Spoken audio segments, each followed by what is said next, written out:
WhatsApp cousin this is Sajim পরীক্ষার এক সপ্তাহ আগে ধরে নিয়ে গেল, আমাকে হ্যান্ডকাপ পরানো হয়েছে বাসা থেকে।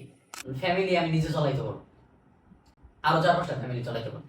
ইভেন কেউ চাকরি করতেছে, আমি একটা স্পন্সর দিয়ে তার চাকরি সমান ইনকাম করে একটা স্পন্সরে তাদের ডাবলও হয়ে যায় কখনো কখনো অ্যামাউন্টটা। ঠিক আছে, আমি আমার অনেক বন্ধু হারাইছি, 45টা ভিডিও বানাইছি, তারপরে একটা ভিডিওতে আমার ভিউ আসছে। এটা নিয়ে মহিউদ্দিন রনির বাড়াবাড়ি করা ঠিক হয় নাই। স্যান্ডি শাহ এমন কোনো পার্সন হয় নাই যে তাকে নিয়ে আমাকে বিতর্কে জড়াইতে হবে বা তাকে নিয়ে আমার কিছু একটা বলতে হবে। হ্যালো সবাইকে, আজকে আমাদের মধ্যে এমন একজন গেস্ট আছে যে কিনা তার ভিডিওর মাধ্যমে একদম বলতে গেলে একটা অ্যাক্টিভিজম ক্রিয়েশন করে বাংলাদেশের, যার ভিডিওর মধ্যে বাংলাদেশের প্রতিবাদী, বাংলাদেশের অনেক সমস্যা সমাধানের চেষ্টা করে। তো বেসিক্যালি তার নাম রিফাতুল ইসলাম সাজিম, সে আমাদের সামনে আছে। তো ভাই আপনার পরিচয়টা শুনবো আস্তে আস্তে, দেন আপনার কন্টেন্ট ক্রিয়েশনের জার্নি থেকে শুরু করে আজকের সাজিম হয়ে ওঠার গল্পটা শুনবো। ফার্স্ট অফ অল হচ্ছে আমি রিফাতুল ইসলাম সাজিম, এখন ইন্টার ফার্স্ট ইয়ারে পড়াশোনা করতেছি। আর আমার কন্টেন্ট ক্রিয়েশন এটা শুরু হয়েছে লাস্ট 2 বছর আগে আর কি। ক্লাস 9-10 থাকে তখন শুরু করেছিলাম। আর মানে ভিডিওতে আসার শখ ছিল একদম ছোটবেলা থেকে। তখন শখ ছিল যে আমি মানে অভিনয় করবো, হ্যাঁ অ্যাক্টর হওয়ার খুব শখ ছিল। যাই হোক শুরু করছিলাম।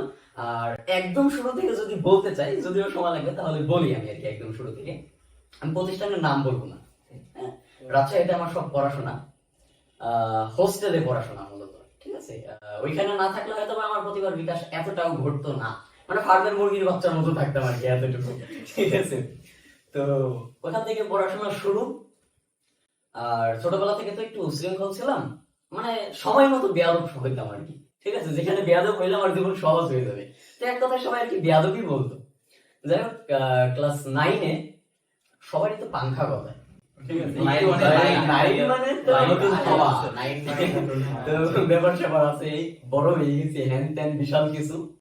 যাই হোক অনেক অপরাধ করছি, সেটা হোস্টেল লাইফে আর কি। কোনোদিন খাবারের জন্য সিরিয়াল ধরতাম না। আর আমাদের যিনি একটা হোস্টেল টিউটর ছিল, তিনি হচ্ছে আমাদেরই বড় ভাই, বাট একটা সময় পরে এসে পরে টিউটর হয়েছে আর কি। ঠিক আছে, তো উনি বড়ত্ব জাহির করতো নিজের, যে তুমি আমাকে স্যার বলতে হবে।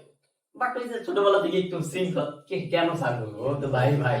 যাই হোক একটা সময় পর হোস্টেল থেকে আমাকে বের করে দেওয়া হলো। ঠিক আছে, অনেক কারণ টারণ দিয়ে বাসায় জানায় আমাকে হোস্টেল থেকে বের করে দেওয়া হলো বাইরে থেকে, না বলার কারণে। হ্যাঁ স্যার না বলার কারণে। ইভেন স্যারের আমি ধরেন যে সকালবেলা ঘুমায় আছি, বদমাশি তো আর কম করি না, এটা হয়তো বা মানে আমার অডিয়েন্স জানবে না, বাট আপনাদের পডকাস্টের মাধ্যমে আমি কি ফুললি খুলে বলি, তিনি বদমাশি প্রচুর করছি। সকালে ঘুমায় আছি, পানি ঢেলে দিতে আসে। কেন পানি ঢেলে দিলেন, হ্যান ত্যান তর্ক লাগিয়ে গেল ওনার সাথে। কি করব ওনার রুমের বা ওনার যে মানে পার্সোনাল রুম, ওই বাথরুম আটকাই দিছি। ঠিক আছে, এখন আমাদের দোতলায় এসে বাথরুম করতে হবে, বাথরুমের ভিতরে ওনার আটকাই দিলাম। প্রায় 4-5 ঘন্টা আমি বাথরুমের ভিতরে রইনি। ঠিক আছে, 4-5 ঘন্টা উনি লজ্জায় কিছু বলতে পারতেছে না। আর আমরা মানে স্টুডেন্ট যারা ছিলাম 9-এ উঠছি, সবাই জুনিয়র যারা আছে, হ্যাঁ বড় ভাই, ইভেন সিনিয়র যারা আছে এতটাই উৎপাত করতাম, সিনিয়র যারা ছিল ওরা আর কি একটু মানতো যে না কি নাকি মানে অসম্মান করে বসলে এই ভয়টা করতে হয়, অতটুকু বেয়াদব ছিলাম আর কি। ইভেন এখনো আছে, এখন সময় মতো বেয়াদবি করি, তখন একটু অসময়ে বেয়াদবি করতাম। যাই হোক হোস্টেল থেকে বের করে দেওয়া হলো, বাইরে থেকে ক্লাস শুরু করলাম। বাসা থেকে একটা সময় পর শুরু মানে আর কি করলো, তুমি বাইরে থেকে করতে পারবো না, তুমি ফরিদপুরে চলে আসো। আর করোনার ভিতরে আমরা মানে ফ্যামিলি সহ থাকতাম রাজশাহীতে, করোনার ভিতরে এখানে সবাই চলে আসে, তো আমার তখন হোস্টেলে ওঠা লাগলো। দেন হোস্টেল থেকে বের করে দেওয়ার পর বাসায়, এখন বাসা নেওয়ার পর বাসাতে আমার বাসা থেকে বলতেছে যে তুমি ফরিদপুরে চলে আসো। আচ্ছা ঠিক আছে, ফরিদপুরে তো যাবো না, আবু বলতে টাকা দেওয়া সব অফ করে দেবে, স্ট্রাগল করা লাগছে, যে বন্ধুর প্রয়োজন আছে। ঠিক আছে, বন্ধুটা টানার কারণে আমি একটু পরে বলতেছি। একটা সময় পর যারা ছিল আর কি, যে স্যার ওনারা আর কি মানে আমরা একটু শৃঙ্খল বললাম না, তারপরে বাইরে যাওয়ার পর স্যারের সাথে দেখা হইলে ও এক্সপেক্ট করতেছে ওকে সালাম দিব, বেয়াদবি প্রচুর করছে। আমাকে আমার প্রতিষ্ঠান থেকেও বের করে দেওয়া হলো। ঠিক আছে, ইভেন আমার বাসায় কল দেওয়া বলা হলো যে যদিও স্মোক করতাম না, আমার বাসায় কল দেওয়া বলো, আমার বন্ধুরা স্মোক করতো, বাসায় কল দেওয়া বলো হ্যালো আপনার ছেলে তো স্মোক করে, হ্যান ত্যান আরো নেশা টেশা করে, অনেক কিছু করে, ওকে বিয়ে দিয়ে দেন। আমাদের যে প্রিন্সিপাল স্যার বলছিল যে ওকে বিয়ে দিয়ে দেন। বিয়ে দিয়ে দেওয়ার কারণটা আমি এখন পর্যন্ত জানি না, ওনারও মেয়ে নাই। ওনারও মেয়ে নাই, বিয়ে দিয়ে দেওয়ার কারণ আমি জানি না। তখন 9-এ পড়ি, মানে 10-এ উঠছি। ঠিক আছে, 10-এ ওঠার পর আসলাম ফরিদপুরে চলে আসলাম। আব্বু তো ফুল নীরব, যে অনেক মান সম্মান খাইলো তুমি আমার। আব্বুর রাজশাহীতে এখনো ভালো, খুব ভালো একটা রেপুটেশন আছে। চলে আসলাম, তো আমাকে হচ্ছে আমার প্রতিষ্ঠান থেকে এসএসসি পরীক্ষা আমাকে দিতে দিবে না, ঠিক আছে। আর ভিডিওর মানে পোকা তখন থেকেই মাথায় শুরু করছে আর কি। তখন আর কি ইমোশনাল এমনি ভিডিও বানাইতাম, ঠিক আছে, শর্ট ভিডিও বানাইতাম, মিম ভিডিও বানাইতাম, ইমোশনালি ভিডিও নিজের বানাইতাম, satisfaction-এর জন্য মানে নিজের স্যাটিসফ্যাকশনের জন্য, যে নিজে ভিডিও বানাইতে হবে, অ্যাক্টিং করতে হবে। ইভেন টিকটকারদের মতো ভিডিও বানাইছি। এখন যে টিকটকারদের গালাগালি করি, তো ওদের মতো ভিডিও বানাইছি। তো আমার প্রতিষ্ঠান থেকে আমার সেগুলো কি এখনো আছে? নিজের কাছে আছে খুবই। আমার কাছে আছে, ইভেন আমার পেজে হয়তো বা দু একটা পাবেন এখন, তবে 100-150 ভিডিওর নিচে যাইতে হবে, ওই ধৈর্য কেউ করবে না, ঠিক আছে। পরেরটা শুনে যদি তোমার কোনো অডিয়েন্স করে ফেলে তাহলে আলাদা কথা। ও কোনো অডিয়েন্স যদি খুঁজে পেলে তাহলে আলাদা ব্যাপার। সেদিন একজন কমেন্ট করছিল যে সাজিম ভাই এরকম, ও ভাবেনি, ঠিক আছে। যাই হোক, আচ্ছা, ওটা বাদ দিলাম।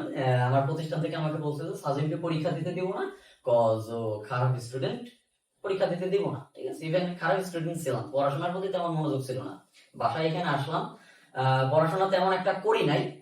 আমার আম্মু হচ্ছে আমার প্রিন্সিপালকে খুব অনুরোধ করে যে ওকে এবারের মতো পরীক্ষা দিতে দেন, এখন ট্রান্সফার করা তো অনেক ঝাই ঝামেলা। খুব আমি তখন পর্যন্ত বুঝি না, আমার জাস্ট ভিডিওর নেশাটা কাজ করতো, ঠিক আছে। ভিডিও আমার বানাতে হবে। ভিডিও আমাকে বানাতে হবে, তাতে যাওয়ার হবে একটা, ঠিক আছে। আমি এই রোজার ভিতরে গত বছর 22 সালে মেবি রোজার ভিতরে গরমের ভিতরে এই পাঞ্জাবে একটা পরে ব্রিজের উপরে যায়, রোদ ঘামতেছি, ইভেন ভিডিও বানাইতেছি এক হাত দিয়ে ক্যামেরা ধরে। আর আমাদের একটা বংশীয় রোগ আছে, হচ্ছে সেটা হচ্ছে আমি যদি ফোন ক্যারি করি হাতে করে আমার হাত কাঁপে। সবার, এটা আমার আব্বুর, আমার দাদুর ছিল, আমার চাচার, সবারই আছে, ঠিক আছে। খুব কষ্ট করে ভিডিও বানাইতাম, ঠিক আছে। বাসায় আসলে, বাসাতে যখন বাসার সামনে দিয়ে হেঁটে যেতাম বা পাশ দিয়ে কেউ যাইতো, আমি ভিডিও করতেছি, টিকটকার। 2000 যখন 22 বা 22 23 ওই সময়টাতে মূলত আমরা যখন ভিডিও করতে যেতাম তখন এই একটা কথাই সব থেকে বেশি। আমি রাস্তা দিয়ে হাইটে যাইতেছি, আমাকে বলতেছে টিকটকার। আচ্ছা ঠিক আছে, অনেক কিছু সহ্য করা লাগছে। খুব কাছের মানুষজন চলে গেছে, যাদের আমি দূরের ভাবতাম, তারা এসে আমাকে হেল্প করছে, এই বানা, সমস্যা নাই। ভিডিও বানাইতেছি। একদিন কেন যেন এক ভাই আমাকে ইনফ্লুয়েন্স করলো যে সেটা হচ্ছে তুমি নাস্তিকদের বিরুদ্ধে কথা বলতে পারো, ঠিক আছে। আর সেটা বলার কারণ হচ্ছে উপস্থিত বক্তৃতা একটা মানে একটা অনুষ্ঠান হতো, সেখানে আমি অংশগ্রহণ করছিলাম। তো উপস্থিত বক্তব্য আমার খুব ভালো, মানে আমি আর কি নিজে জাজ করি, নিজের প্রশংসা না করলে হবে না ভাই, নিজে আমাদের লড়াই জন্য এসে হাঁটাই দিবি, নিজের স্যাটিসফ্যাকশন আছে। তো আমাকে বললো যে তুমি নাস্তিকদের বিরুদ্ধে কথা বলতে পারো। তখন মেবি কুরবানির আগে। তো মার্জুক রাসেল, আমি তাকে এখনো মেনশন করতেছি, আই হ্যাভ নো প্রবলেম, সে যা করার করুক। মার্জুক রাসেল, তিনি হচ্ছে, তার ভিতরে তো আল্লাহ ভিরো নাই, তিনি হচ্ছেন একজন নাস্তিক, সেটা আমি অন ক্যামেরায় বলতেছি। তিনি হচ্ছেন একজন নাস্তিক, তিনি আল্লাহর বিরুদ্ধে কথা বলে, ইভেন এমন এমন কথা বলে যেটা ইসলামের বিপক্ষে চলে যায়। তাকে নিয়ে আমি একটা ভিডিও বানাই। তখন সাধারণত আমার ভিডিও ম্যাক্সিমাম কত 200টা ভিউ করতো, 20টা ভিউ করতো। তো রাত্রেবেলা আমি হচ্ছে ভিডিও আপলোড দিছি, রাত্রেবেলা 200 ভিউ, আমার কাছে বিশাল কিছু। পরের দিন সকালবেলা উঠে দেখি 3.9K, মানে 3900 ভিউ। আমার কাছে তো বিশাল কিছু, আমি স্ক্রিনশট মেরে ফেসবুকে পোস্ট করতেছি, এন দেন অনেক কিছু। দুপুর 12টা বাজতে না বাজতে 100, ঠিক আছে, 1 লাখ ইভেন ব্যাড কমেন্ট আসতেছে। যাই হোক, পরের দিন দুপুরবেলা এই ভিডিওটা ফেসবুক থেকে নাই, এটা ডিলিট করে দিয়েছে ফেসবুক। এটা ফেসবুক ডিলিট করে নাই, আমাকে কপিরাইট স্ট্রাইক দেয়া, ফেক কপিরাইট স্ট্রাইক, ঠিক আছে। যে কেন আমি নাস্তিকদের বিরুদ্ধে কথা বললাম, আর আমি তো ঠুনকো সাজিম ইভেন এখনো, কিন্তু মার্জুক রাসেলের তো ফ্যান বেজ অনেক বড়, পচা জিনিসের মধ্যে মাসে একটু যাবে, মানে খুবই নরমাল ব্যাপার এটা। যাই হোক, ভিডিও বানানো, ও তখন আর কি আমার টার্নিং পয়েন্ট ছিল তখন। হ্যাঁ, তখন আর কি আমি একটা ভিডিও বানাইছিলাম, আর তখন একটা ডায়লগ ভাইরাল হয়েছিল, আপনারা জানেন কিনা, ওই চট্টগ্রামের একটা মানে সিরিজ দেখছিলাম আমি, যে এত চেষ্টা করলাম নিজেকে লুকিয়ে রাখার, পারলাম না, এরকম একটা ডায়লগ ভাইরাল হয়েছিল। হ্যাঁ, তো ওই ফুলোতে বাচ্চা ছিলাম আরো, ঠিক আছে, এখনো আরো বাচ্চা ছিলাম। তো তখন একটা ভিডিও মেক করছিলাম যে এত চেষ্টা করলাম নিজেকে আটকে রাখার, পারলাম না, আপনাদের জন্য আবার নিজেকে আবার ওইভাবে তৈরি করতে হলো, ঠিক আছে। হ্যান ত্যান করে শুরু করলাম, অনেক ভিডিও বানাইলাম, টার্নিং পয়েন্ট ওটাই ছিল আমার। তখন ভিডিওগুলো কি ওই যে ফটোস বেস ভিডিও হইতো না অন্য আদার্স টাইপের ভিডিও? তখন আমি ন্যাশনাল ইস্যু নিয়ে কথা বলতাম, তখন আর কি আমার শুরু হলো। তখন বুঝতে পারলো যে আমার এই বিষয়ে কথা বলা উচিত। যে আমি তো ফানি ভিডিও বানাইছি, ইমোশনাল ভিডিও বানাইছি, সব ভিডিও বানাই দেখছি। বাট নিজেকে আমি যখন দেখতেছি যে আমি যখন নাস্তিকদের বিরুদ্ধে কথা বলি বা ন্যাশনাল ইস্যু নিয়ে কথা বলি, তখন একজন রাস্তায় আমাকে দেখলে, এই তুমি তো অনেক খুব সুন্দর ভিডিও করো, বাট তার আগে আমাকে কখনো কেউ বলে না। সিরিয়াসলি সবাই নিত আমি সিরিয়াসলি না, ন্যাশনাল ইস্যু নিয়ে কথা বললে বা এইসব বিষয় নিয়ে কথা বললে আমি মানুষের ভালোবাসা পাবো, ইভেন নিজের কাছেও ভালো লাগতেছে যে আমি রাইটটা বলছি, খারাপ তো কিছু বলতে হ্যাঁ, না। নিজের তোমার যে একটা- ড্রিমটা ওইদিকে যাইতে হ্যাঁ, পারতেছি, ভিডিও বানানোর ড্রিম ছিল, একদম পপুলার হচ্ছে আস্তে আস্তে, সব দিয়ে হচ্ছে। চিনছে মানুষ, আমাকে মানুষ চিনতেছে। তারপরে শুরু করলাম আর কি, এই স্যাটিনিজম নিয়ে পড়াশোনা শুরু হলো। রকমারিতে এখনো কিছু বই পাবেন স্যাটিনিজম, ওই বই পড়া শুরু করলাম। আমি খেয়াল করলাম বাংলাদেশের কিছু মানে গানের ব্যান্ড, ঠিক আছে, এরা হচ্ছে স্যাটানিজমের প্রচার করেছে। যেমন হচ্ছে এই যে রক সাইন, ঠিক আছে, এটা শয়তানের সিং, সবাই জানে। তাদের বিরুদ্ধে আমি কথা বলা শুরু করলাম। ইভেন একটা গান ছিল, আমি গানের নাম নিব না। রিসেন্টলি আমরা হানি সিং এর পডকাস্ট এটা বুঝতে পারছি যে হানি সিং বলছিল যে তোমাকে যদি আপে মানে উঠতে হবে উপরে, তাহলে হ্যাঁ, তাহলে আমি কিন্তু বুঝালি বলছি করতে যে হবে। তুমি যদি গ্রেটেস্ট হতে চাও তাহলে তোমাকে শয়তানের প্রচার করতে হবে। হ্যাঁ, বাংলাদেশে হোপফুলি এটা হ্যাঁ, ফলো বাংলাদেশে করে আছে। আমার বাংলাদেশে কোনো আছে, ব্যান্ড সেটা আপনি খালি চোখে এখন দেখতেছেন না, তবে আগামী 5 থেকে 10 বছর পর আপনি দেখতে পাবেন। হ্যাঁ, তুলে ধরেছিলাম, এখন কিছু ভিডিও রিমুভড আছে। যাই হোক, কিছু ব্যান্ডের বিরুদ্ধে আমি যখন ভিডিও বানানো শুরু করলাম, কত 7 ঘন্টায় আমার ভিডিও হচ্ছে আপনার হচ্ছে 6.9 মিলিয়ন এরকম একটা ভিউ হয়। আমি তো বিশাল খুশি। ভিডিও রিমুভ হয়ে গেল আমার, তখন কিছু ভাই ব্রাদার তৈরি হয়, ঠিক আছে, তারা আর কি ভিডিও আবার ব্যাক আনাইলো। রাত্রেবেলা একজন আমাকে নক করলো, সাজিন একটা ব্যান্ড, বিশাল বড় ব্যান্ড, ওদের হচ্ছে official Facebook verified Facebook page থেকে তোমাকে নিয়ে একটা, তোমার ছবির সময় একটা পোস্ট করছে, একটু দেখে আসো। আমি খুঁজে পাইতেছি না, আমি তো নার্ভাস হয়ে গেছি, টেনশন। কারণ আমি সাজিম ভাই, আমি আল্লাহ একমাত্র সহায়, নিজেকে নিজে তৈরি করছি ভাই। হ্যাঁ, আমি এখন পর্যন্ত কারোর সাথে কোলাবোরেশন করি নাই, ঠিক আছে, আমি নিজে নিজে ভিডিও বানাই, নিজের জন্য নিজে করি, ঠিক আছে। আচ্ছা, এটা হচ্ছে যখন থেকে শুরু করলাম যে এই যে কন্টেন্ট ক্রিয়েশনটা শুরু করলাম, এর কতদিন পরে এটা? এটা হচ্ছে বছর খানিক পর, মানে প্রথম ভালো একটা ফ্যান বেস মানে ছিল। ও ভালো একটা ফ্যান বেস তৈরি হওয়ার পর 1 থেকে 1.5 মাসের ভিতরে। হ্যাঁ, লাইক 6 ঘন্টায় 6 লাগে। হ্যাঁ, আমি But উঠতে ভিডিওটা গেলে আমাকে ফালাই দেওয়া হতো, হ্যাঁ ঠিক আছে। তো তখন হচ্ছে দেখলাম পোস্ট যে হ্যালো সাজিন, তুমি হয়তো অনেক খুশি, তোমার ভিডিওটা 70 লাখ মানুষের কাছে গিয়ে পৌঁছাইছে, বাট তুমি মানে আর কি খারাপ, মানে তোমার কাছে শুনলে খারাপ লাগবে যে এটা আমাদের কাছে এসেও পৌঁছাইছে, ঠিক আছে।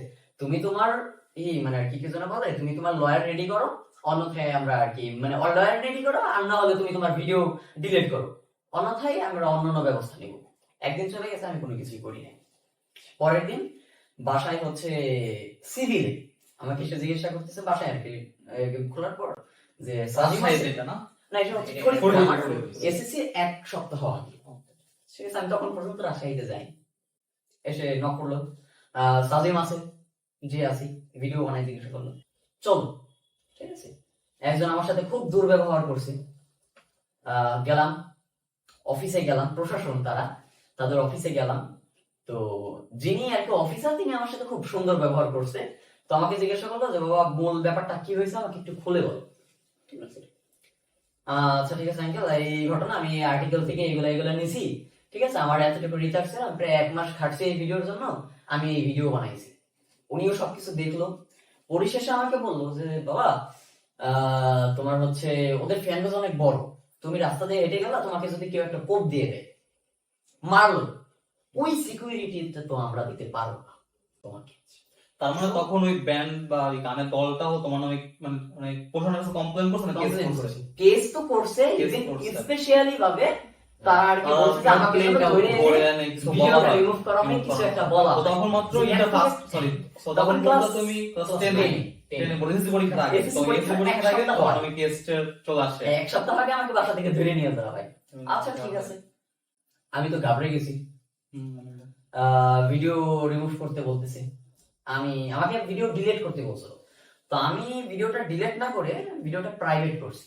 আমার মাথায় তখন একটা জিনিস কাজ করছিল যে আজকে তাদের বিরুদ্ধে কথা বলে আমার অগাধ নাই অনলাইনে দাঁড়ায় থাকা, বাট আজ থেকে 5 বছর পর হবে কিনা এর তো নিশ্চয়তা নাই, অবশ্যই হবে। সো 5 বছর পরেই হলেও আমি ভিডিওটা আবার পাবলিশ করি, সো প্রাইভেট করে রাখি।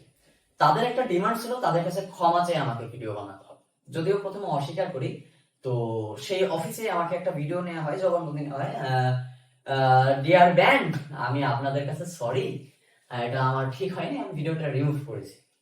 ঠিক আছে, আমি একটা ভিডিও ছাড়লে বাংলাদেশের অডিয়েন্স কিরকম সেটা আপনারা আমার একটা কথাই বুঝবেন। আমি একটা ভিডিও ছাড়লে ভিউ হয় 1 ঘন্টায় 50,000 কিংবা 1 লাখ। সেখানে 1 ঘন্টা পর আমি যখন সিন করলাম, ওই তাদের কাছে আমি ক্ষমা চেয়ে ভিডিও ছাড়ছি, ঠিক আছে, মিউচুয়াল করে একটা ভিডিও ছাড়ছি 500K, আমি 5 লাখ 1 ঘন্টা 50K থেকে 500K। ঠিক আছে, নেগেটিভিটির এতটা আর কি দাপট, মানুষজন এটাই Power, বেশি এক কথায় observe করে। negativity অনেক বেশি যাচ্ছে। হ্যাঁ। ঠিক আছে। আচ্ছা ঠিক আছে, তখন আমার পেজে মনে হয় কত 4 লাখ ফলোয়ার, পেজটা চলে গেল। আচ্ছা, এটা কি কোনো স্ট্রাইক বা এমন কিছু কারণে নাকি? আমাকে এমন কোনো দিন নাই যেদিন আমি 5-6টা ফেক স্ট্রাইক পাইনি, এমন কোনো দিন নাই।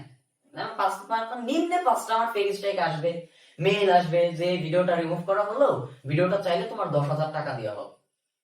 10,000 টাকা দিলে আমি তোমাকে ভিডিওটা ব্যাক দিতে পারবো। হ্যাঁ। বাট আমার ওই ভিডিওতে 10,000 টাকা ইনকাম নাই।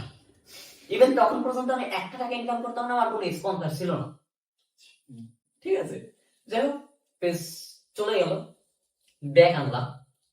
একটা সময় পর মানে আর কি দেখলাম যে এই ভিডিওতে মানে এক নামে 2টা যদি আমি পেজ দাঁড়া করাই, ঠিক আছে, আমি ওই পেজে ভেরিফাইড পাবো না, মানে কিচ্ছুই হবে না, এটা দিবে না। দিবে না আমাকে ফেসবুক থেকে। তখন ইউটিউবে 40,000 সাবস্ক্রাইবার ছিল। এই চ্যানেলটা দুর্ভাগ্যবশত যায় নিজের দোষের কারণে, আমি সিকিউরিটি তেমন একটা দিয়ে রাখি নাই, মানে সবসময় অ্যাটাক হতো, ফেক কপিরাইট আমি পাইতাম রেগুলার 500 টাকা করে। তো ইউটিউব চ্যানেলও যাই, ফেসবুক পেজও চলে যায় 4 লাখ টাকা। চলে যায়, আমি আনছি, দেন হচ্ছে ঝামেলা, আমি ডিলিট করে দিলাম রাত্রে, নিজেই ডিলিট করে দিই। নিজে ডিলিট করলাম। আমার এতটুকু কনফিডেন্স ছিল যে এটা আমি আবার করতে আমার পারবো। ফেস দেখায় যদি আমি 4 লাখ ফলোয়ার আনতে পারি এতদিনই, সামনে করো। সামনে কেন পারবো না।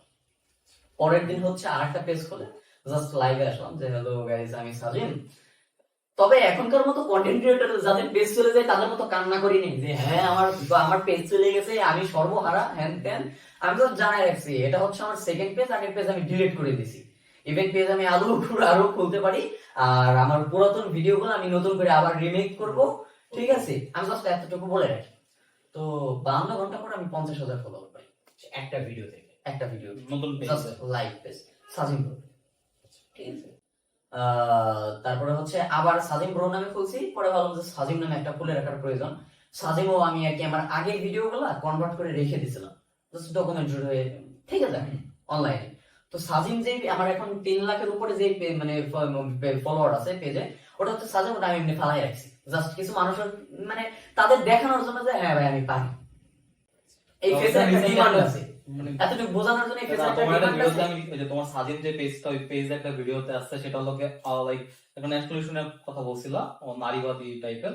তো ওই ভিডিওতে একটা ভিডিও থেকে তোমার 11 লাইক মানে কত 1 লাখের মতো শেয়ার হচ্ছিল, 1,11,000 বা 12,000 এরকম হ্যাঁ, share। সেটা হচ্ছে ঢাকা ইউনিভার্সিটিতে ওই মুস্তাফিজুর রহমান প্রত্যয় নামে, আপনারা চিনবেন কিনা, মাঝে মধ্যেও মানে আর কি সোশ্যাল মিডিয়ায় আলোচনায় আসে। ওরা হচ্ছে ঢাকা ইউনিভার্সিটিতে পোশাকের স্বাধীনতা হয়, তখন তখন একটা মানে আর কি ছেলে, আমার মনে হয় বাট মেয়েরই স্বভাব, মেইলি সহ ওর সাথে ওরা আর কি পোশাকের স্বাধীনতা চায়। তো আমি ওদের মানে বলছিলাম যে ওরা এই 2 দিন এখন আর কি এসে পোশাকের স্বাধীনতা চাচ্ছে, বাট 2 দিন পর যে তারা 3 পেজ বেচার ধান্দা করবে না, ঠিক আছে, অনলাইনে যে বলবে যে আমি আমার ফেসে তো ডিমান্ড আছে, নেগেটিভিটি আরো বেশি ডিমান্ড আছে, তো এসে বিজনেস করবে। তো ওই বিরুদ্ধে আমি ওদের মানে পোশাকের স্বাধীনতা চাইছিল, তাদের বিরুদ্ধে আমি একটা কথা বলছিলাম। ঠিক আছে, ওটাই মনে হয় 1 লাখের উপরে শেয়ার ছিল, শেয়ার 1 লাখ ছিল, আর ভিউ তো আর ভিউ মনে হয় 8-10 মিলিয়নের উপরে। যাই হোক, ওটাই আর কি আমার লাখখানিক ফলোয়ার আসছে, যা আমি এক্সপেক্ট করি না। যাই হোক, ওটা আমি এমনি ফালাই রাখছি। আর আগের পেজ মানে এখন আর কি তেমন একটা মনোযোগ সহকারে ভিডিও বানানো হয় না। না বানানোর কারণটা? না বানানোর কারণ হচ্ছে পড়াশোনার চাপ, ফার্স্ট অফ অল। আগের মতো আগে তো সবাই ছোট হিসাবে গণ্য করতো, বাচ্চা পোলাপান যা বলে বলুক। কিন্তু যারা ধরার তারা ধরেই নিত। এখন আমি চাইলেও মুখ খুলে কথা বলতে পারি না। ঠিক আছে, ধরেন আজকে রাত্রে আমার এমন অনেক কন্টেন্ট আমার রেডি আছে, আজকে রাত্রে আমি পোস্ট করবো, কালকে সকালে এসে আমাকে পুলিশ ধরে নিয়ে চলে যাবে। নিজের উপর আমার একটু কনফিডেন্স আছে, আজকে রাত্রে আমি ভিডিও আপলোড দেবো, কালকে সকালে আমাকে পুলিশ ধরে নিয়ে যাবে। ইভেন রিসেন্ট কিছুদিন আগে আমার একটা স্ট্রাইক আসছিল একটা ভিডিওতে, সেটা হচ্ছে আমি সো কল্ড যারা মানবতার ফেরিওয়ালা, সো কল্ড, আমি কিন্তু ফ্রি মোশনকে মেনশন করি নাই, সো কল্ড যারা মানবতার ফেরিওয়ালা এই ধরনের যে মাদ্রাসা ছাত্র এগুলো হচ্ছে এগুলো এই বিষয়ে একটা মানে চলে আসছে এই জিনিসটাতে যে মানবতার ফেরিওয়ালা বললেই অনেকে ফ্রি মোশনকে ভেবে বলে, বাট ওইটা তো আরেকটা অনেক বিষয় আছে, শুধুমাত্র ফিল্ম মোশনে ভাবে না, মানে বিষয়টা কি লাইক মানুষ চিন্তা করে কি যে কিন্তু টাকা কামাইতে হবে, আগে সবার একটা চিন্তা থাকে যে লাইফে একটা টাইম টাকা কামানো দরকার, ফেস ভ্যালু দরকার, তো যদি দুইটাই পারতেছে, একদিকে টাকা মানুষ সাহায্য করতেছে বাট আবার টাকা দিতে মানে ইনকাম হইতেছে, আর এখন বর্তমানে মানুষ এটা ইনকামের উদ্দেশ্য- চিন্তাটা উদ্দেশ্যটার উপর উদ্দেশ্যের depend উপর করে। ডিপেন্ড করে। আমি জাস্ট ওর নামটা আমি জানি না, আমার মাঝে মধ্যে নিউজ ভিডিও আসে, সেটা হচ্ছে মাদ্রাসা ছেলে পেলে হেঁটে যাচ্ছে, এই তুমি এই স্যান্ডেল কেন পরে আছো? হ্যাঁ, এই ছিঁড়েও ফেলাই দিল। ছিঁড়ে ফেলা দেয়, ব্যাগ ফেলা দেয়, এগুলো এটা- একদম এটা- অকওয়ার্ড টাইপের ভিডিও ভাই, Awkward ভাই, কি বিষয়? shame।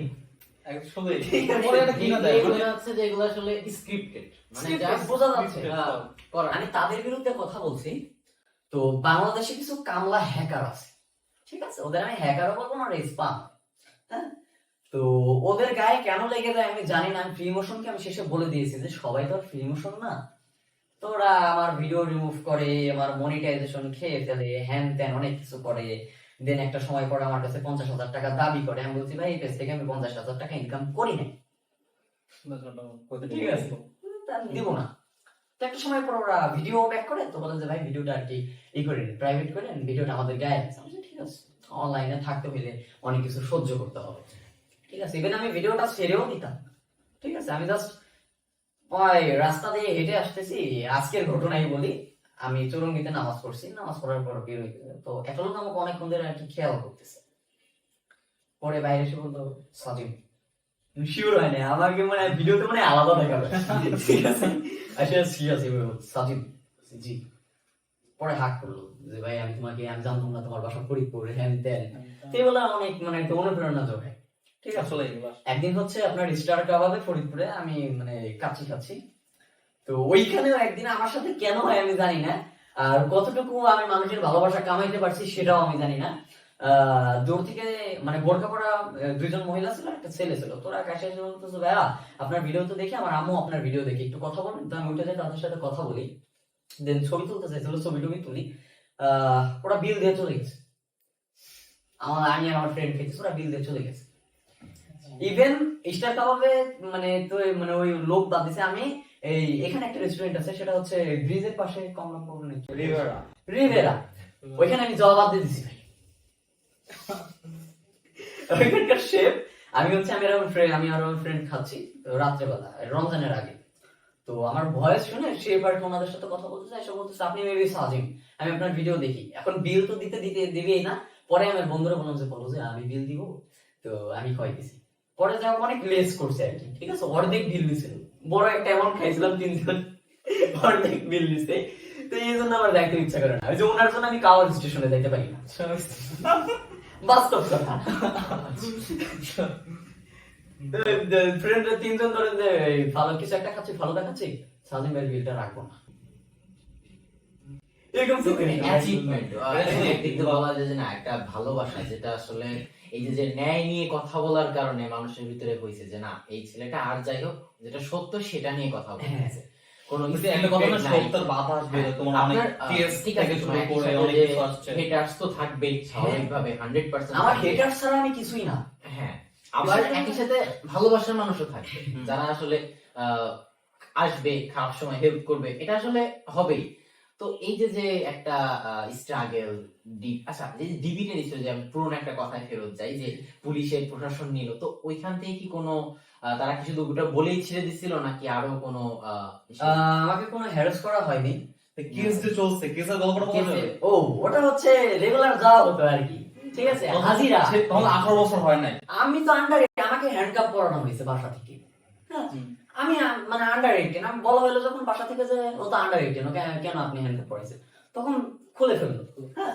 তো মানে তিনি ফরিদপুরেই থাকে, আমি তার সাথে মাঝে মধ্যে আমার দেখা হয়, উনি আন্ডার কভারে আছে, ঠিক আছে, আমি মাঝে মধ্যে তাকে দেখি, তো উনি আমার সাথে খুব খারাপ ব্যবহার করছে, ঠিক আছে। দেন ওনার উপরে যিনি আছে কর্মকর্তা, তিনি আমার সাথে খুব ভালোভাবে কথা বলছে, তিনি জানে যে অনলাইন পাওয়ারটা কি, ঠিক আছে, অনলাইন পাওয়ারটা কি তিনি জানে। তো ওনাকে মাঝে মধ্যে দেখি, বেয়াদবি করবো না তার সাথে কখনো, বাট ফরিদপুরেই তো এখন আছি আমি পার্মানেন্ট। উনি যদি ফরিদপুরে কখনো থাকে হয়তোবা উনি বুঝবে যে হয়তোবা কোনো স্টুডেন্টের সাথে বা কোনো অনলাইন বা সোশ্যাল কোনো ইনফ্লুয়েন্সারের সাথে এইভাবে আচরণ করাটা তার ঠিক হয়নি। ঠিক আছে, তার থেকেও বড় কথা যারা আন্ডার 18 তাদের সাথে করা তাদের সাথে এটা করা উচিত উচিত হয়নি। হয়নি। ইভেন আমার এক সপ্তাহ পরীক্ষার এক সপ্তাহ আগে আমি আরেকটা ঘটনা বলি, সেটা হচ্ছে এই আরঙের সামনে একদিন আমি আমার ফ্রেন্ডের বাইকের পিছনে তো আসতেছি, আসার পর ও একটু খুব মানে হেভি বাইক চলায়। তো কিছুক্ষণ পর আমরা দাঁড়াইছি আরঙের সামনে, সিভিলে কয়েকজন আর কি এমনি আটকায় ধরার পর বলতেছে এই ওদের পকেট চেক করো। ঠিক আছে, পকেট চেক করলো, কিছু পাইলো না। এই গাড়ি তো চোরাই, এই গাড়ি কোথেকে চুরি করে আনছে।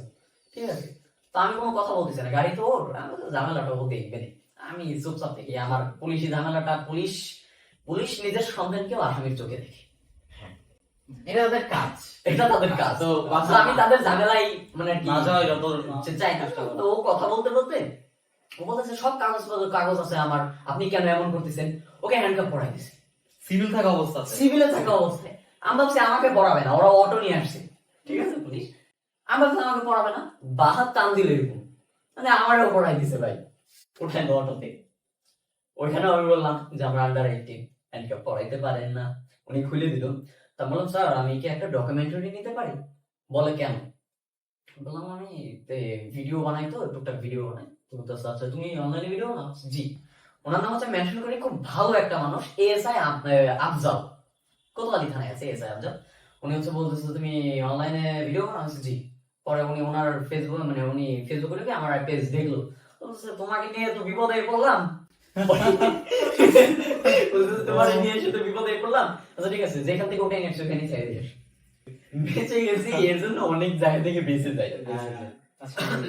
এই জন্য মানুষের একটা চাহিদা থাকে যে আস্তে আস্তে যে নিজেকে পপুলারিটি করতে হবে, এর face জন্যই value আনতে মূলত হবে। বর্তমানে যদি আমরা দেখি আসলে সবার কথা ধরাটা আসলে যাবে না, কারণ অনেক কি মেজরিটি কন্টেন্ট ক্রিয়েটরই আমাদের ভালো নিয়ে কথা বলতেছে বা ভালো কিছু নেই, বাট হ্যাঁ কিছু আছে যে এদেরকে ফলো করতে যায় জিনিসটাকে আসলে বিগড়ে ফেলতেছে। এখন কন্টেন্ট ক্রিয়েটর আমরা কিভাবে ভাবি, সেটা হচ্ছে একটু আগে আমি যখন আপনাকে বললাম, আমি বলছি বাংলাদেশের 16 কোটি মানুষের 18 কোটি কন্টেন্ট ক্রিয়েটর।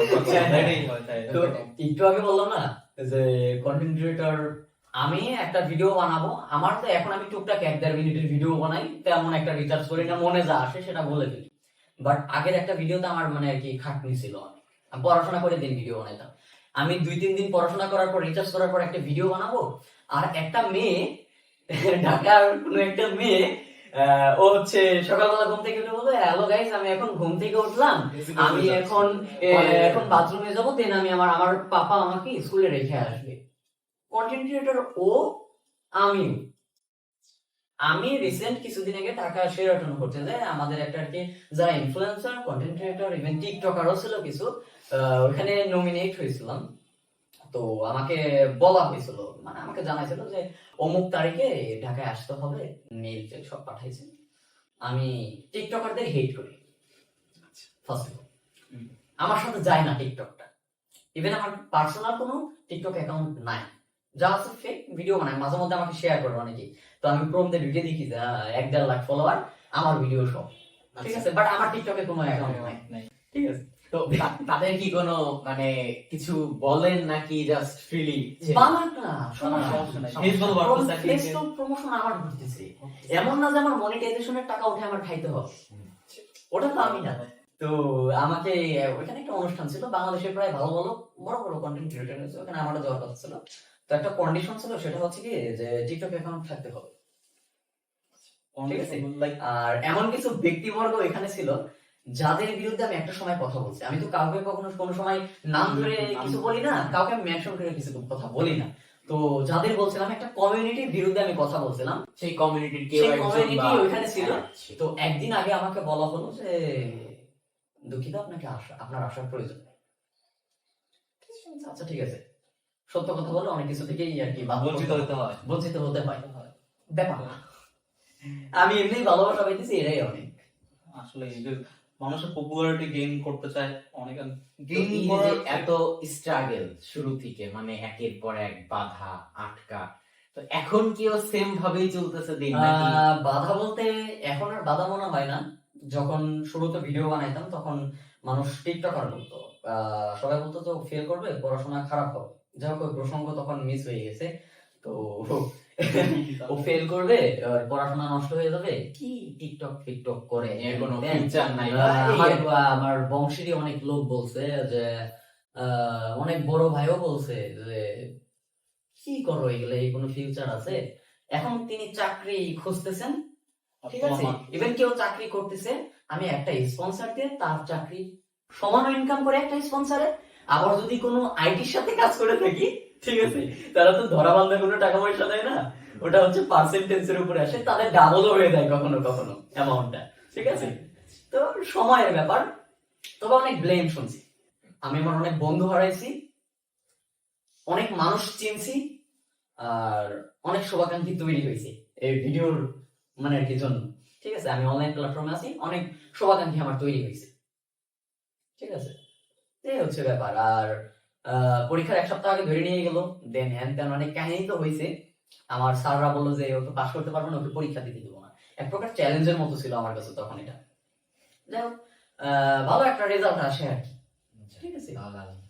যিনি বলছিল না আর কি যে আমি আর কি ওই একটা কথা আছে না, ইন্ডিয়ান একজন টাকলা মোটিভেশন আমি দেখি, উনি বলছিলেন যে যারা তোমাকে হেল্প করবে বা যারা তোমার সুনাম করবে তাদের বাসায় মিষ্টি যাক আর না যাক, যারা ডিমোটিভেট করছে তাদের বাসায় অবশ্যই মিষ্টি যাইতে হবে। তো আমাদের প্রিন্সিপালের সাথে আমাদের এমন একটা সম্পর্ক ছিল, তুই তুকারি স্যার, আমাদের তুই বলতাম, আমি আপনি স্যার, ঠিক আছে। মানে শেষ পর্যায়ে যে তাদের কাছে খারাপ হয়েছি, আমি খারাপ ছিলাম না।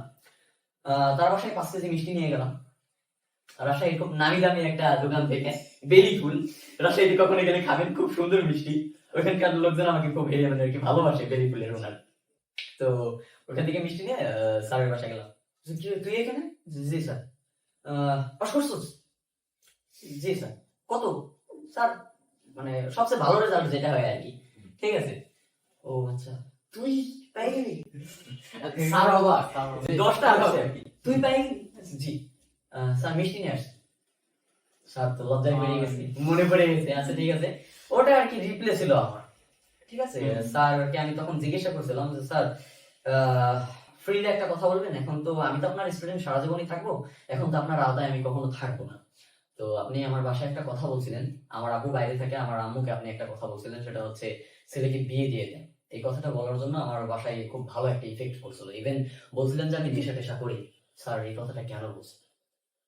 বলতেছে যে ওই কিছু মনে করিস না রে, ওইটা বলার কারণ ছিল, এখন কি বলবো বল, তোর নামে তো ওরকম রিপোর্ট আসতেছিল না, তুই এমনি একটু বিয়াদবি করতি, বিয়াদবির জন্য কেমনে বের করবো তোর বল। এই হচ্ছে ব্যাপার। আর ফ্রেন্ডশিপ, যারা আমি খুব আফসোস করি, আমার ভিডিও শুরুতে যারা আমাকে ক্যামেরা ধরে দিত মাঝে মধ্যে, তাদেরকে আমি হারাইছি তাদের অহংকারের জন্যই। হ্যাঁ, তাদের অহংকারের জন্য। যে মানে এমন একটা ব্যাপার কি যে আমি এক সময় ক্যামেরা ধরে দিতাম, এখন এত বড় দেশে চলে গেল, এরকম কোন ইস্যু নাকি? এরকম কোনো ইস্যু না। যখন আমি উপরের দিক উঠতে থাকি ওরা আমাকে হেল্প করতো, যখন আমি উপরের দিক উঠতে থাকি তখন ওরা জেলাস ফিল করে আসলে। আমি ওইটাই মিন করছি, ঠিক আছে, এক সময় আমি সাথে এখন এত উপরে চলে যাচ্ছি। না, তোর সাথে মিশা যাবে না, তোর সাথে মিশলে আমাকে টিকটকার, ঠিক আছে। তো তার পরবর্তীতে আমি বাইরে যতগুলো শুট করছি, রিসেন্ট 5-6 মাস আগে আমি কিছু শার্ট এর মানে কি স্পন্সর ছিল, ওদের শুট করছিলাম, শার্ট আর গেঞ্জি, ঠিক আছে। সেটা হচ্ছে ঢাকার একটা ক্লাবের, বিয়েবার বিটি মেনশন করে সমস্যা নাই। ওদের শুট করার সময় ওদেরই ভাই ব্রাদার আমি নিয়েছিলাম, 1 ঘন্টা সময়ের জন্য আমি মানে কি 3 জন ছিল, 2000 টাকা করে দিয়ে দিয়েছি আমি, ওটা এখন আমার জন্য কাজ করে।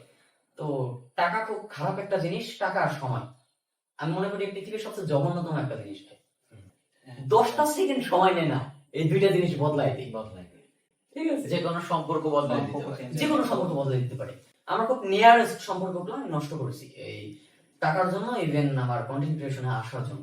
তারা আমাকে জেলাস করতো, আমি তাদের আঁকড়ে ধরে রাখার অনেক ট্রাই করছি, বাট তারা একটা সময় পর মানে এতটাই জেলাস ফিল করতো, তাদের হয়তো বা কাছে রাখলে আমার কাছে মানে কি যে দুধ কলা দিয়ে আর কি সাপ পোষার মতো ব্যাপারটা হইতো, ঠিক আছে। তারা সবল দিয়ে যেত, সেগুলো দরকার না, একটাই একই দিকে এই টাকাটা যেরকম কিন্তু মানে আমাদের এই যে সবকিছুর নষ্টের কারণ, আবার আলটিমেটলি বলতে গেলে অন্য দিক দিয়ে কিন্তু এটা একটা আপনার খারাপ সময়ের একটা বেস্ট মোটিভেশন। হ্যাঁ, মানে বোধটাই, বাট ওটা কি ডিপেন্ড করছে সিচুয়েশনের উপরে, যে ভাই কখন কোন অবস্থায় আছে। বন্ধুর প্রয়োজন নাই যদি টাকা থাকে। এটাই। হ্যাঁ, গত বছর আমের সময় ইয়াদ অনেক টাকা নড়াচড়া করছি, ঠিক আছে, আর এই অনেক অনেক টাকা নড়াচড়া করছি। তো তখন বন্ধু ছিল না, নিজের ফুল একটা খালি ফ্ল্যাটে থাকতাম, ঠিক আছে। সকালে যদি মন চাইতো যে আমি এখন কাচ্চি খাবো, আমি যে কাচ্চি খেয়ে আসতাম। দুপুরে মন চাইলো যে না রাজশাহীতে কাচ্চি বাড়ি দিয়ে হয়েছে, ব্রাঞ্চ হয়েছে, ওইখানে যাবো, গেলাম। রাত্রে মন চাইলে একটু কালা ভুনা খাবো, ঠিক আছে, বা কালাই রুটি খাবো। যখন যার মন চাই তা করছি, আমি হ্যাপি ছিলাম। ইভেন এখন চাইলেও আমি হ্যাপি থাকতে পারি, বাট আশেপাশে দেখে চলতে হয় আর কি, এতটুকু। তাও balance একা করাটা- আসলে চলা যায় না, এখন এখন যেমন- গেলেও কিছু সাময়িক সময়ের জন্য, লং টাইম এটা কখনোই কন্টিনিউ করা হয় না। পসিবল না। হ্যাঁ। যে এখন যেমন তুমি আগে সবচেয়ে বেশি প্রতিবাদী ভিডিও বানাইতে, তাহলে কেস কাভারে আবি যে অনেক কিছু হইতো, বাট এখন যদি আস্তে আস্তে কমাই দিচ্ছ, বুঝতে পারছো বা কোন এখন কোন এমন কথা বললে একটা তোমার কমাই সমস্যা দিচ্ছি হবে বলতে কি হবে এমন না। হবে না। না না, তুমি বুঝতে পারতেছো যে কোন মানে কোনটাকে কথা বললে তোমার সমস্যাটা হবে, ফেস করবা কি করবা না। তো বেসিক্যালি ব্যালেন্স করা শিখে গেছো, এটাই ওয়াজ এক্সেন্স। হ্যাঁ, এই ধরেন যে আর কি অনেক কিছু শিখতেছি আর কি, হুম। ঠিক আছে। অনলাইন প্ল্যাটফর্ম তো বিশাল বড় কিছু, মানে অনেক মানুষ এটাকে হালকা ভাবে নেয়, বাট অনেক খুব গভীর ভাবে দেখছি তো। অনলাইন প্ল্যাটফর্ম আগামী আর 10টা বছর যাক ভাই, শুধু দেখবেন যে অনলাইন যারা ইনফ্লুয়েন্সার আছে তাদের পাওয়ারটা। নাসিম সেলিমের কথা মনে পড়ে গেল। নাফিস সেলিম। নাসিম সেলিম ভাইয়ের কথা, সে বলছিল 5 বছর বছর পরে তোমার কন্টেন্ট ইনফ্লুয়েন্সার, তখন তার ইলেকশন দাঁড়ায়, তোমার কি আপনি করবে। এখনই তো এখনই দেখতেছেন, সেটা চলছে। ব্যারিস্টার সুমনকে আমরা অনলাইনের অনলাইনের মাধ্যমে মাধ্যমে দেখছি। চিনছি। হ্যাঁ। হুম। তারপরে হচ্ছে ফারাজ করিম চৌধুরী। করিম ভাই, তাই। আমরা এরকম অনেক এমন আছে একটা যাদেরকে অবস্থায় আমরা আমরা আছি, যেটা আমি মনে করতেছি যে আমরা আসলে অনলাইন যতটুকু দেখতেছি, এটা কিন্তু তাও আমি মনে করি 0.11% আমরা দেখতেছি, এর বাইরে কিন্তু মানে এমন কিছু আছে যা আসলে আমরা এখনো মানুষ এক্সপেক্টই করতেছি না, যে না এটা পসিবল। আজকে যে 5 বছর আগের কথা চিন্তা করলে আমরা কিন্তু এর কোথায় ছিলাম, অনলাইন বলতে বুঝতাম হ্যাঁ টিকটক করা, এই করা, টিকটক তো recently আসলো, তখন আসলে টিকটক ছিল না recently। কি পাচ্ছি এখন, এখন মানে যা লাগবে অনলাইন। আসলে মানুষ এখন অফলাইনে যাচ্ছে না। যে এখন আমরা যদি আশেপাশে চিন্তা করি, নাই কি অনলাইন, দোকান থেকে শুরু হ্যাঁ, করে আমি নিজের সুবিধাটুকু বলি। এই ভিডিও বানানোর সুবিধার্থে অনেক মানুষ আমাকে চিনে, অনেক ছোট ছোট মানুষ চিনে, অনেক বড় বড় মানুষ চিনে, অনেকে ভালোবাসে। তো আমি যেই কলেজে পড়ি সেই কলেজে একটা ঝামেলা হয়, হ্যাঁ। আর আমি খুব ছোট্টবেলা থেকে, মানে এখনো ছোট, আমি একটা জিনিস খুব জঘন্যভাবে ঘৃণা করি, সেটা হচ্ছে কোনো মেয়ে যদি ছেলেদের মতো কথা বলে, কোনো মেয়ে যদি ছেলেদের মতো আচরণ করে। তো আমার সামনে আমার কলেজেরই এক মেয়ে ছেলেদের মতো আচরণ করে, ইভেন মুখ খারাপ করে, ব্লেম করে একটা মানুষকে। তার বলছে তুমি গালাগালি করছো কেন? তো সে বলে সে আমাকে চিনে না, যদিও তার বলে আমার তার ডিপার্টমেন্টের সব স্যাররাই আমাকে চিনে। আমি যে কলেজে ভর্তি হয়েছি একটা খাতা কলম আমার ধরা লাগে নাই, সব স্যাররাই করে দিয়েছে ডিপার্টমেন্টের, ঠিক আছে। তো ও হয়তো আমাকে চিনে না, বলতেছে তুমি কি? আমি বলছি, আমাকে তো চেনার প্রয়োজন নাই। বলতেছে তোমার পরিচয় কি, তোমার লেভেলে এসে কথা বলো। আমি বলছি, আমার লেভেল তো তুমি ডিজার্ভ করতে পারবে না। তো ফরিদপুরের একটা সুনামধন্য কলেজের ভিপি সাহেব, তার হয়তো বা খুব নিয়ারেস্ট, সে বলার পর সে ভিপি সাহেব আমাকে খোঁজ করেছেন, আমাকে ডেকেছেন। আমি সাজিম কারো ডাকে সাড়া দেওয়ার পাবলিক না, ঠিক আছে। হ্যাঁ, ওইভাবে কেউ যদি ডাক দেয়, ঠিক আছে, তো তিনি এসে আমার সাথে কথা বলেন, হ্যান ত্যান তুই এখানকার কি হয়ে গেছোস, ঠিক আছে। তো আমি ওই যে বলি যে আমি যথেষ্ট পরিমাণে বেয়াদব, তবে জায়গা মতো বেয়াদবি করি। তো আমি তার সাথে এমন এমন বেয়াদবি করছিলাম, তিনি তো কখনোই আমার গায়ে হাত দিতে পারবে না, এটা তিনি নিজেও জানে, যদিও তারা ওরকম বস্তির ছিলে, ঠিক আছে। রিসেন্ট ঘটনা বলতেছে, যদিও তারা বস্তির ছিলে। হ্যান ত্যান বলার পর পরে বলতেছে যে তুমি অনেক বেয়াদব, তোর জন্য আমার রেপুটেশন খারাপ। ঠিক আছে। পরে আমি মানে কাউকে জানাই নাই, খারাপ। এখানকার কিছু মানুষজন আমাকে জিজ্ঞাসা করে, আমি বললাম যে খুব বড় বড় মানুষের সাথেও আমার সম্পর্ক আছে, ছোট ছোট মানুষের সাথেও সম্পর্ক আছে। তো সে 4-5 জায়গা থেকে কল পাইছে, ঠিক আছে। তো বলতেছে আমি তো বুঝি না, তুই প্রতিবাদী ভিডিও বানাস ভাই, আমি তো এটা বুঝতাম না, হ্যান ত্যান। তো একটা পর্যায়ের পর তুমি চলে আসে, তুমি প্রতিবাদী ভিডিও বানাও, আমি তো বুঝতাম না, তোমার কথাবার্তার ধরন এরকম। তাহলে যা জুস খান না, ঠিক আছে। তো অনলাইন প্ল্যাটফর্মের এখন যতটুকু দেখতেছি আগামী 5 বছর পর আরো বাড়বে।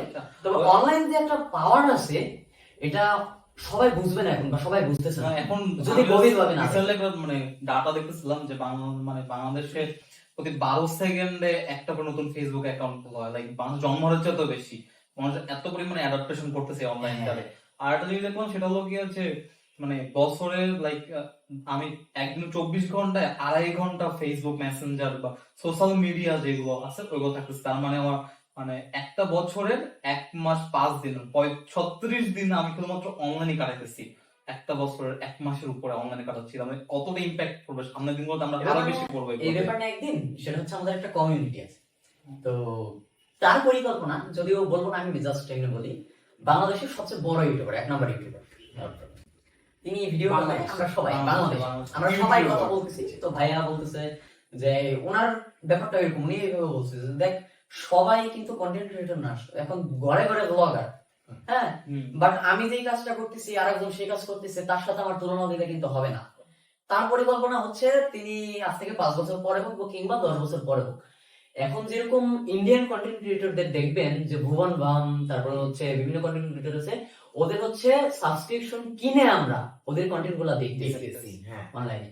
তো বাংলাদেশে তিনি আর কি, আমারও পরিকল্পনা আছে সেটা 10 বছর 15 বছর পরে হোক, তবে আগামী 5 থেকে 10 বছর পর বা 5 বছরের ভিতরে আপনারা বড় বড় মেগা প্রজেক্ট দেখবেন বাংলাদেশের 1 নাম্বার ইউটিউবারে। সেটা হচ্ছে সে আপনার হচ্ছে কিনে দেখতে হবে, ধরেন যে বঙ্গ, ঠিক আছে, এবং আমরা ইন্ডিয়াতে এই মুহূর্তে নোটিস করতেছি যে ইন্ডিয়া কিন্তু বলা যায় যে কন্টেন্ট ক্রিয়েশনের দিক দিয়ে অনেক আগে, অনেক আগে, অনেক। কারণ ওই দেশের কোনো একটা মানে অনেস্টলি বলতে গেলে যে আমাদের বা এমপি মন্ত্রীরও মনে হয় এরকম বা ফ্যান ফলোয়ারটা হবে না তাদের ওই দেশের ইউটিউবারদের হচ্ছে। সেটা হচ্ছে কি বাংলাদেশেও আছে, হ্যাঁ বাংলাদেশেও নাই, বাট ইন্ডিয়াতে ওদের সেই অগ্রাধিকারটা দেওয়া হয়েছে। 4 বছর পর হয়তো বা আমি এখন অনেক মানে কি খুব ভাইবে চিন্তায় কন্টেন্ট বানাইতেছি, আমার নিজের ইচ্ছাটুকু বলে আমি বাইরে চলে যাবো। আমার পড়াশোনা যতটুকু করতেছি বাইরে বেশি করব, দেন মানে আমার পরিকল্পনা এতটুকু আমি ভেবে রাখছি, আমি অনেক আগে থেকে প্ল্যান করে রাখি। আর আলহামদুলিল্লাহ কেন জানো, আমি যেগুলো আগে থেকে ভেবে রাখি আল্লাহর কাছে চাই হয়ে যায় কেন জানো। তা আমি এখন চাইতেছি, এখন আমি 4 বছর পর যখন আমি বিএসসি করব তখন আমি আমার কন্টেন্ট গুলো থাকবে অন্যরকম। আমি ব্যক্তিগতভাবে ইলিয়াস হোসেনকে চিনেন কিনা, সাংবাদিক, তাকে আমি অনেক খুব ফলো করি। আরে ভাই বাংলাদেশে থেকে এরকম কোন নিউজ খুঁজে পায় না, সে ওই দেশে থেকে নিউজ মানে ভিতরের কথা বের করে ঠিক আছে। আসলে যে মানে বাক স্বাধীনতার অধিকারটা ওই দেশটা কেড়ে নেওয়া হয়েছে আমাদের। আমেরিকা যায় তো কেউ ইলিয়াস সাহেবের হাত তুলতে পারবে না, তাই না? আমেরিকা সরকার বাধা দেবে, ইন্টারপোল ওকে খুঁজতেছে, তাই না? কিছু করার নাই। সেটাই বলতেছি যে এই যে যেমন আমরা এখন দেখতে পারতেছি যে না আসলে যারা ইনফ্লুয়েন্সার যেমন খুব নাম করা আছে, যেটা বলেন ভুবন বাম, এরপর ক্যারি মিনাটির কথা তো এশিয়ার ভিতরে সবথেকে বড় ইউটিউবার। এরপরে আমরা যদি মানে টেক চ্যানেল গুলাকে ফলো করি, আমাদের যে টেক বার্নার তো আছেই, এর অভাব নাই। আপনার এই ক্রেজি ওয়াই এক্স ওয়াই যে মিস্টার, মানে এরা এক একটা যে এক্সাম্পল মিস্টার ইন্ডিয়ান হ্যাকারকে চিন্তা করি যে ওর যে কন্টেন্ট গুলা কোন একটা মানে রাস্তায় বেরোলে এমন ভাবে হচ্ছে যে পুরো পুরো রাস্তা মানে মাইল কে মাইল জ্যাম। এই যে পাওয়ারটা অনলাইন, এটা কোথা থেকে হচ্ছে? এখন কিন্তু অনলাইনে হচ্ছে।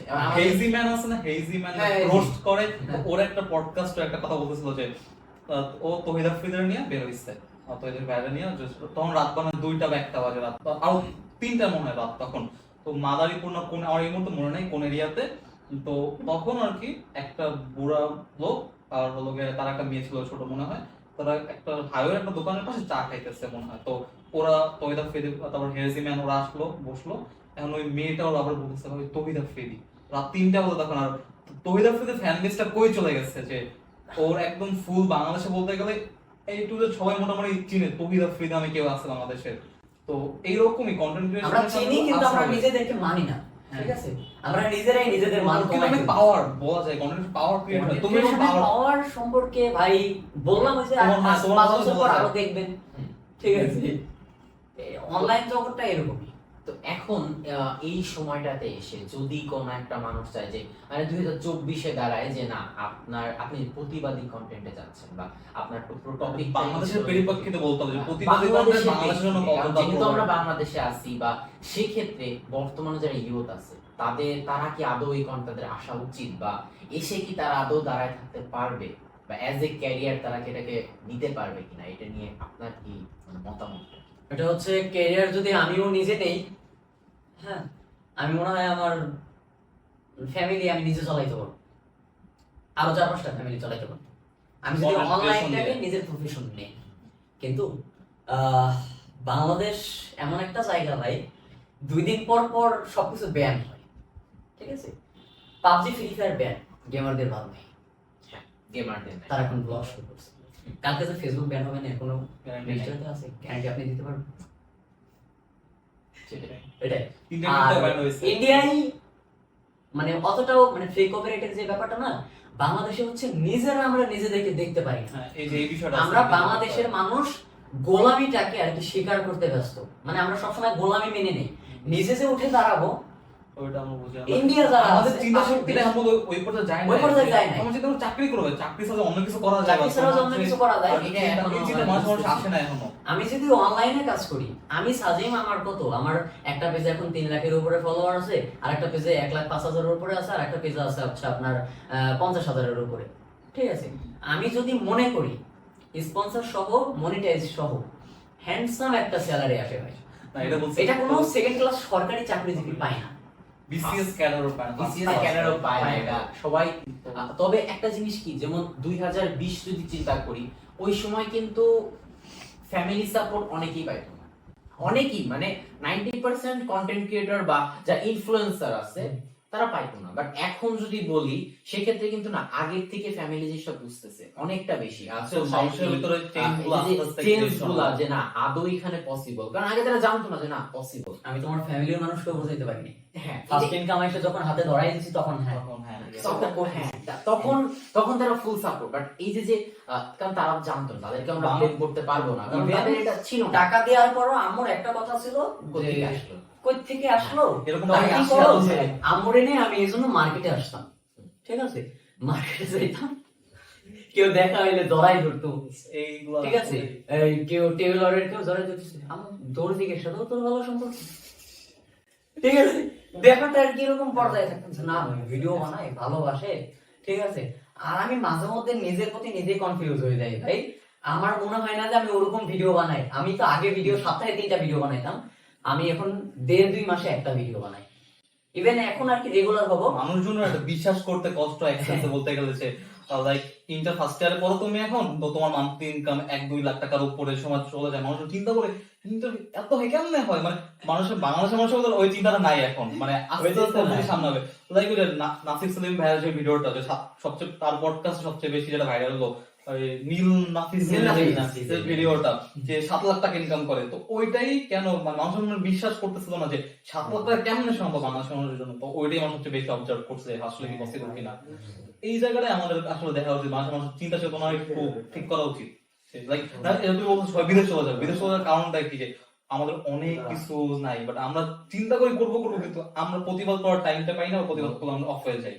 রিসেন্টলি দেখলাম হচ্ছে বাংলাদেশের মন্ত্রণালয়তে কথা চলতেছে ফ্রিল্যান্সারদের, মূলত যে ফ্রিল্যান্সারদেরকে তারা যে ভিআইপি একটা দেয়, মানে যেসব বড় Card ব্যবসায়ীদেরকে দেয় যে আপনাদের মানে একটা CIP সিআইপি সিআইপি যে সিআইপি দেয় যে কমার্শিয়াল ইম্পর্টেন্ট পারসন, এটা ফ্রিল্যান্সারদেরকে দেওয়ার জন্য কথা চলতেছে। তো এই যে চেঞ্জটা আসতেছে বাংলাদেশে, তা আমরা এটা কি আশা, আবার এটা কিন্তু আশা করতে পারি যে না কন্টেন্ট ক্রিয়েটর বা প্রপার যারা কন্টেন্ট ক্রিয়েটর আছে এদেরও কিন্তু আসতেছে।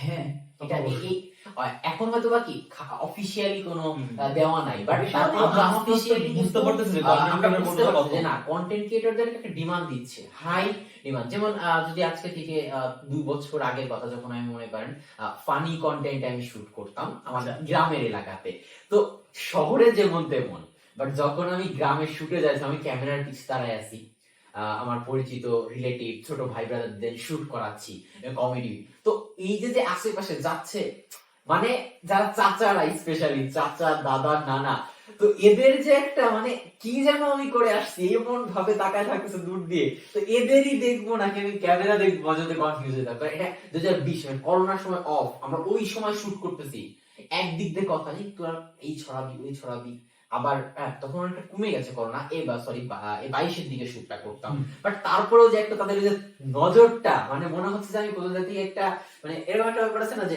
বউ উঠায় নিয়ে আসছি ব্যাপারটা ওরকম ভাবে দেখতে আমি আসছি। যখন রাজশাহী থেকে চলে আসি সেটা হচ্ছে আমার গ্রামের বাসায়। আমি এই ব্রিজের উপর শুট করতেছি। এই ধরেন যে একটা শুট আমি জাস্ট রিটেক নিতেই আছি।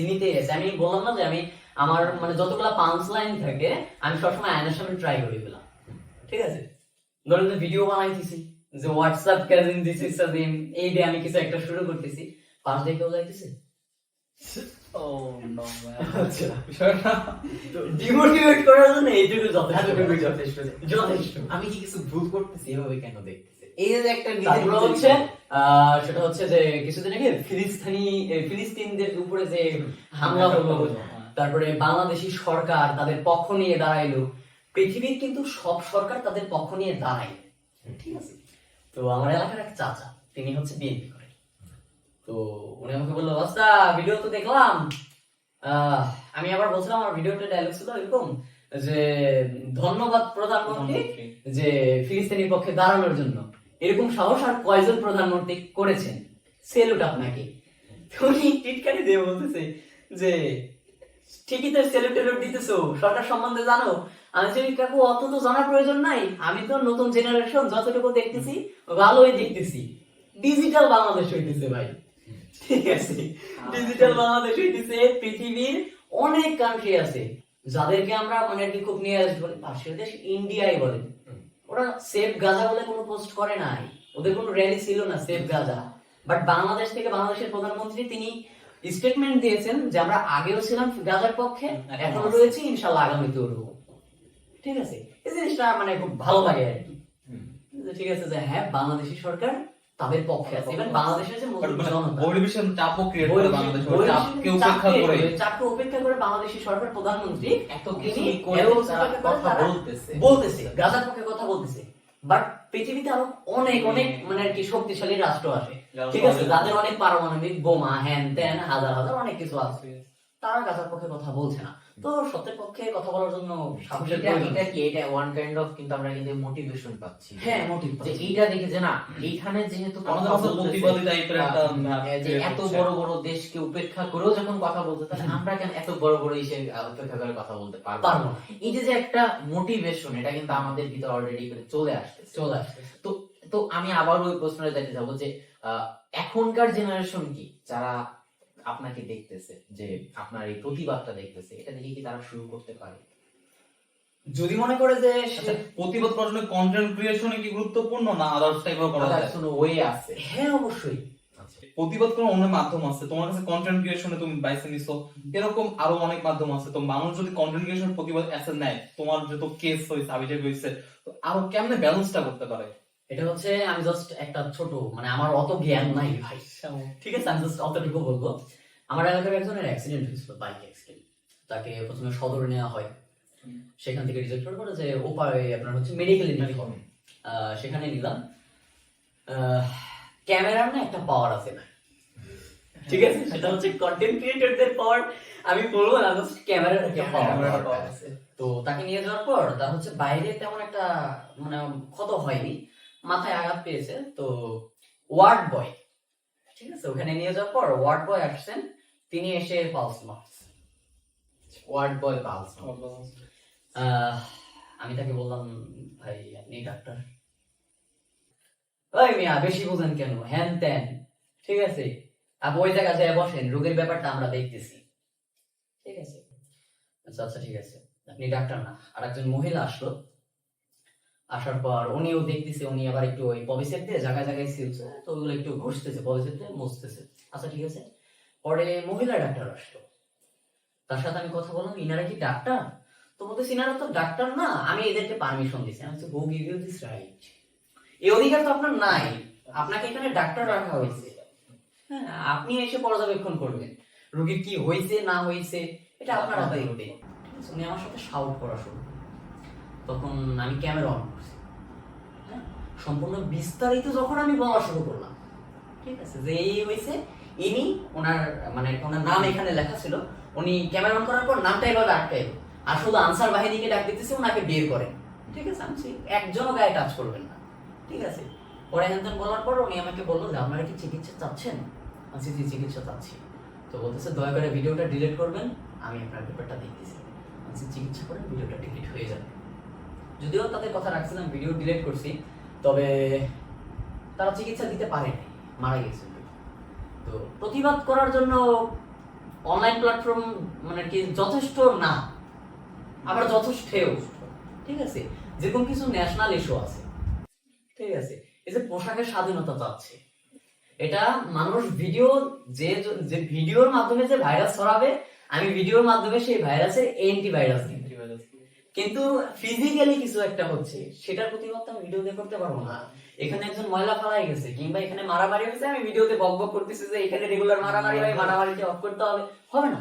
এটার জন্য আমাকে মাঠে নামতে হবে, আমি নিজেকে অ্যাটেন্ড থেকে ওই কাজটা করব, অ্যাটেন্ড থেকে কাজ করতে শুধু হবে। ভিডিওতে হবে না। প্রতিবাদ নিউ জেনারেশনের ব্যাপারটা বললেন না, যদি মনে করে যে কন্টেন্ট ক্রিয়েশনে আসবে, তাহলে যে কোনো একটা জিনিস বেছে নেওয়ার জন্য, ঠিক আছে। আর এক ধরনের নিশ বেছে নেওয়ার জন্য, যে আর এই শুধুমাত্র বিষয়ে কাজ করবো। প্রতিবাদই যে করতে হবে এমনটা না, সমাজের অনেক বিষয় আছে, এখনো অনেক অনেক সাইট আছে যেগুলো নিয়ে এখনো ফিল আপ শুরু হয় নাই। এভাবে ইউটিউবে মহিউদ্দিন কাজ- রনিকে আপনারা চিনেন মেবি, হ্যাঁ, ঠিক আছে, ওনার কনসেপ্ট গুলো আমার কাছে ভালো লাগে। রিসেন্টলি তার গানটা প্রচুর গান হিট করছে। প্রচুর হিট করছে, উনি অনলাইনে এসে কথা বলে যে কোনো ব্যাপার, যদিও তিনি এখন একটু পচে যাচ্ছেন, আমি তাকে অন ক্যামেরায় বলবো, সেটা হচ্ছে যদিও তার কাছে যদি ভিডিওটা পৌঁছায় তাহলে তো ভালো, তার সাথে পার্সোনালি আমার সম্পর্ক তেমন একটা ভালো না, কিংবা ভালো হওয়ার সুযোগ ওঠে নাই। তিনি স্যান্ডি সাহাকে নিয়ে তৈরি মানে কি হ্যাঁ, একটা ভিডিও ঠিক আছে, কেস টাইপের মনে হয়। কেস টাইপের কিছু একটা করতেছে, সেটা হচ্ছে মহিউদ্দিন রনিকে আমরা এই উপরে উঠাই দিয়েছিলাম, রেলের আন্দোলন থেকে ঠিক তার আছে, শুরু আর স্যান্ডি সাহা হচ্ছে ওইখানে। ওইখানে। এই উপরের লোকজন যদি ওইখানে ঢুকে আর মানুষকে নিয়ে কথা বলে, তার রেপুটেশনটা কোথায় গেল? রাইট। চাইলেই যে সবাইকে নিয়ে কথা বলতে হবে এমন কিছু না। ইভেন সে কথা বলতে বিডি আলো ইমরান, রয়েছে। বিডি ইমরানকে নিয়ে সে কথা বলতেছে, পার্সোনালি বিডি ইমরানের সাথে আমার খুব ভালো সম্পর্ক, ঠিক আছে। এই ঝামেলা হওয়ার পর আমি আর কি ওই বুঝটা খুব ভালো দিতে পারি, তো দেশে হয়তো বা তার সাথে আমার ভালো সম্পর্ক হয়ে গেছে। আমি শুনছি সবকিছু, তো পার্সোনাল তোমার সাথে কথা হয়েছে? হ্যাঁ শুনলাম সবকিছু। আহ, তারা একটু লাল পানি খাইছে, তারপরে এই অবস্থাটা হ্যান ত্যান, সেটাও নিজেও ক্যামেরার সামনে এসে সব বলছে। এটা নিয়ে মহিউদ্দিন রনির বাড়াবাড়ি করা ঠিক হয় নাই। স্যান্ডি শাহ এমন কোনো পার্সন হয় নাই যে তাকে নিয়ে আমাকে বিতর্কে জড়াইতে হবে বা তাকে নিয়ে আমার কিছু একটা বলতে হবে। কুকুরের কাজ কুকুর করবে, আলাদা কথা। তাকে যে আমার কামড় দিতে হবে এমন তো কিছু না, ঠিক আছে, এই হচ্ছে ব্যাপার। আর বাংলাদেশের কন্টেন্ট ক্রিয়েশন নিয়ে যদি আমি বলি, বাংলাদেশের অনলাইন মানে ইনফ্লুয়েন্সার যারা আছে, মোটামুটি একটা রুচির দুর্ভিক্ষ চলতেছে, ঠিক আছে, কিছু বলার নাই। কিছু বলার নাই, হুট করে মানে কিছু হইলেই করে রিসেন্ট কিছুদিন ধরে এমন না যে আমি অনেক আগে থেকে ভিডিও বানাই, তবে এতটুকু পক্ষে হাত রেখে কথা বলতে পারি, আমার দিক থেকে আই বেস্ট, আমি মানে আই ট্রাই মাই বেস্ট, এতটুকু যে আমার দিক থেকে আমি মানসম্মত কন্টেন্ট দেওয়ার ট্রাই করি। অন্য কথা যাবে না আমার কন্টেন্ট কেউ নিয়ে, ঠিক আছে, বাট ইদানিং যা শুরু হয়েছে, ঠিক আছে, কিচ্ছু বলার নাই, কিচ্ছু বলার নাই। কাউকে মেনশন করলে এই নিয়ে আবার কালকে বিতর্ক তৈরি হবে, আমাকে নিয়ে মানুষ দেখা যাচ্ছে করে গালি দিবে, রোস্ট তৈরি হবে, আমি দুইটা গালি দিবে, একই কাহিনী হ্যান ভাই। ত্যান। কিছু সুবিধাবাদী রোস্টার আছে, তারা হচ্ছে এই একটা ব্যান্ডের সাথে যখন আমার ঝামেলা হয়, আমাকে নিয়ে তারা ভিডিও বানাইছিল, ঠিক আছে, যদিও একটা পর তারা নিজেদের ভুল বুঝে ভিডিও রিমুভ করছে, কিছু করার নাই। মানুষজনে একটা মানুষ বিষয় আছে, আছে সুবিধা নিতে যে এখন এটা ট্রেন্ডিং এ চলতেছে, এই বলে দেই গুগল কিছু একটা আমার বলেছে। কথা হচ্ছে আমি কেন ট্রেন্ডিং এর দিকে আগাবো?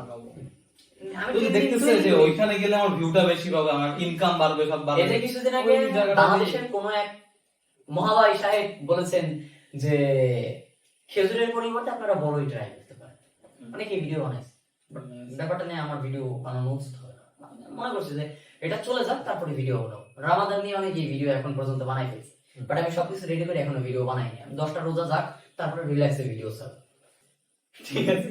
ট্রেন্ডিং এর পিছনে দৌড়ানোর কিছু লাভ নাই, ট্রেন্ডিং ট্রেন্ডিং আমি তৈরি করি। এটাই সেটাই এতটুকু মানে আর কি মাথায় রাখতে হবে, তাছাড়া আর কিছুই না। চিন্তা শক্তির বৃদ্ধি করতে হবে মানুষের, ওই চিন্তা শক্তি যত বাড়বে ওটাই করবে? আমরা মোটামুটি যেহেতু শেষের দিকে আমরা আর কিছু জিনিস হচ্ছে প্রশ্ন আমরা আর একটা জিনিস জানতে চাবো, সেটা হচ্ছে যে এখন ক্যারিয়ার নিয়ে যখন প্রশ্ন আসে সবার একটা কমন প্রশ্ন যে আমার তো ফ্যামিলি চালাইতে হবে।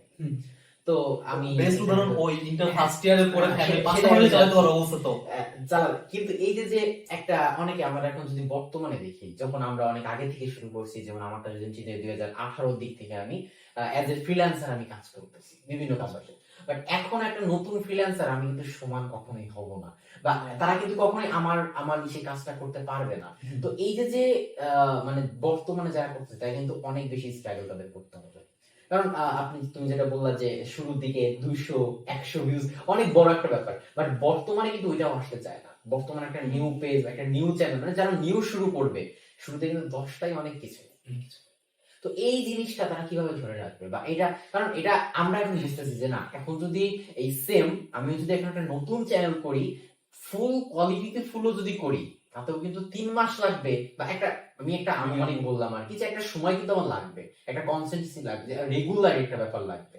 এখন আমাকে যদি কেউ কখনো জিজ্ঞাসা করে যে ভাইয়া আমি তো কন্টেন্ট ক্রিয়েশন করতে চাচ্ছি, তো কিভাবে কি করবো, আমি ফার্স্ট অফ অল তাকে চোখ বন্ধ করে 50টা ভিডিও বানাইতে বলবো। নতুন একটা পেজ খুলে একদম চোখ বন্ধ করে, ভিডিও দিক তাকানোই যাবে না।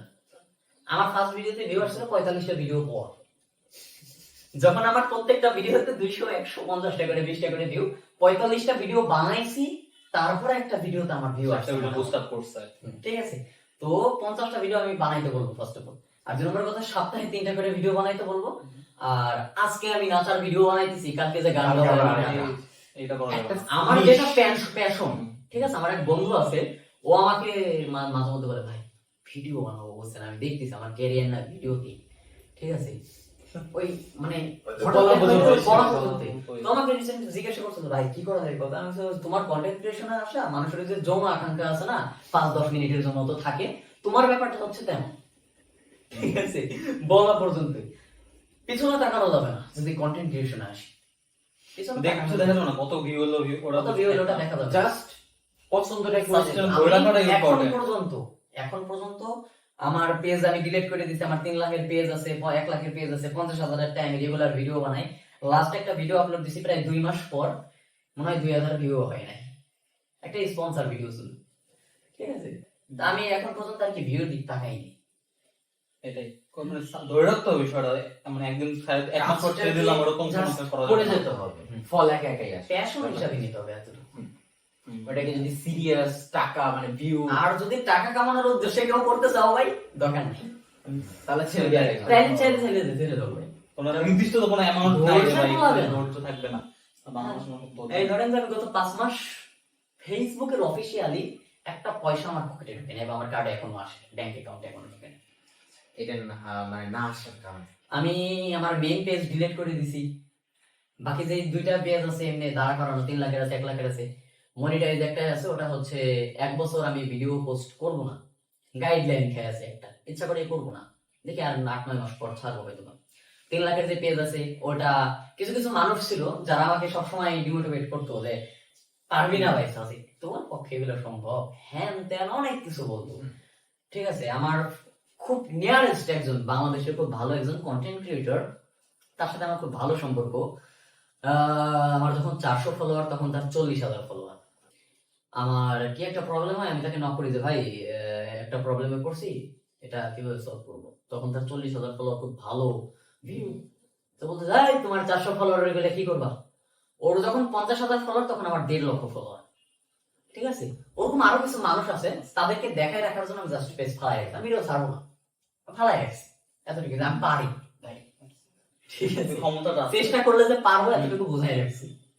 আর মানে ইনকাম নাই বলতে এখন এইটার মনিটাইজেশন এরকম তো আর আহামরি ইনকাম না ভাই। ফেসবুক আগে একটা সময় ইনকাম দিত, প্রচুর দিতে এখন হবে। মেটা আসার পর ইনকাম তেমন একটা দেয় না। আগে ধরেন যে একটা ভিডিওতে যদি আমি 10,000-15,000 টাকা ইনকাম করতাম, সেই ভিডিওতে তুলনামূলক এখন আমার 5-6,000 টাকা ইনকাম আসে, অর্ধেক আপনি কমে চলে আসে, আসছে। ঠিক আছে। তো মনে হয় না, আবার ফেসবুকের টাকা ইনকাম খুব কম উঠাইছি, প্রথম 5-6 মাস বা 1 বছর উঠাইছি হয়তো, বা ফেসবুকের টাকা উঠাই খাইছি উড়াইছি, বাট এখন আর মনে হয় না। এখন যদি ফেসবুকে হিসাবে $1,000-1,500 থাকে, মন চায় না যে উঠাই। এখন তাহলে এখন ভালো ব্র্যান্ডের সাথে কোলাব করব, এতটুকু, ঠিক আছে, স্পন্সর স্পন্সর, ইভেন একটা আইটি নিচ্ছি ফরিদপুরে ব্রাঞ্চ, সেটা নিয়ে কাজ করার ইচ্ছা আছে, দেখি কতদূর কি আগায়। তাহলে এখন হচ্ছে ফিউচার প্ল্যানটা অনেকটা এদিকে চলে গেছে যে আমরা কিভাবে ব্যবসা বিজনেস বা এই টাইপের দিকে চলে গেছে। আচ্ছা, ফিউচার প্ল্যান হচ্ছে সেটা বলেই দিই, কন্টেন্ট ক্রিয়েশন তো আমার কোনো প্যাশন না, কন্টেন্ট ক্রিয়েশন হচ্ছে আমার নেশা। ঠিক আছে, মানুষের সিগারেট মদ গাঁজা এগুলা খায়, কন্টেন্ট ক্রিয়েশন আমার হচ্ছে নেশা ভাই, আমার ভিডিও বানাইতে ভালো লাগে।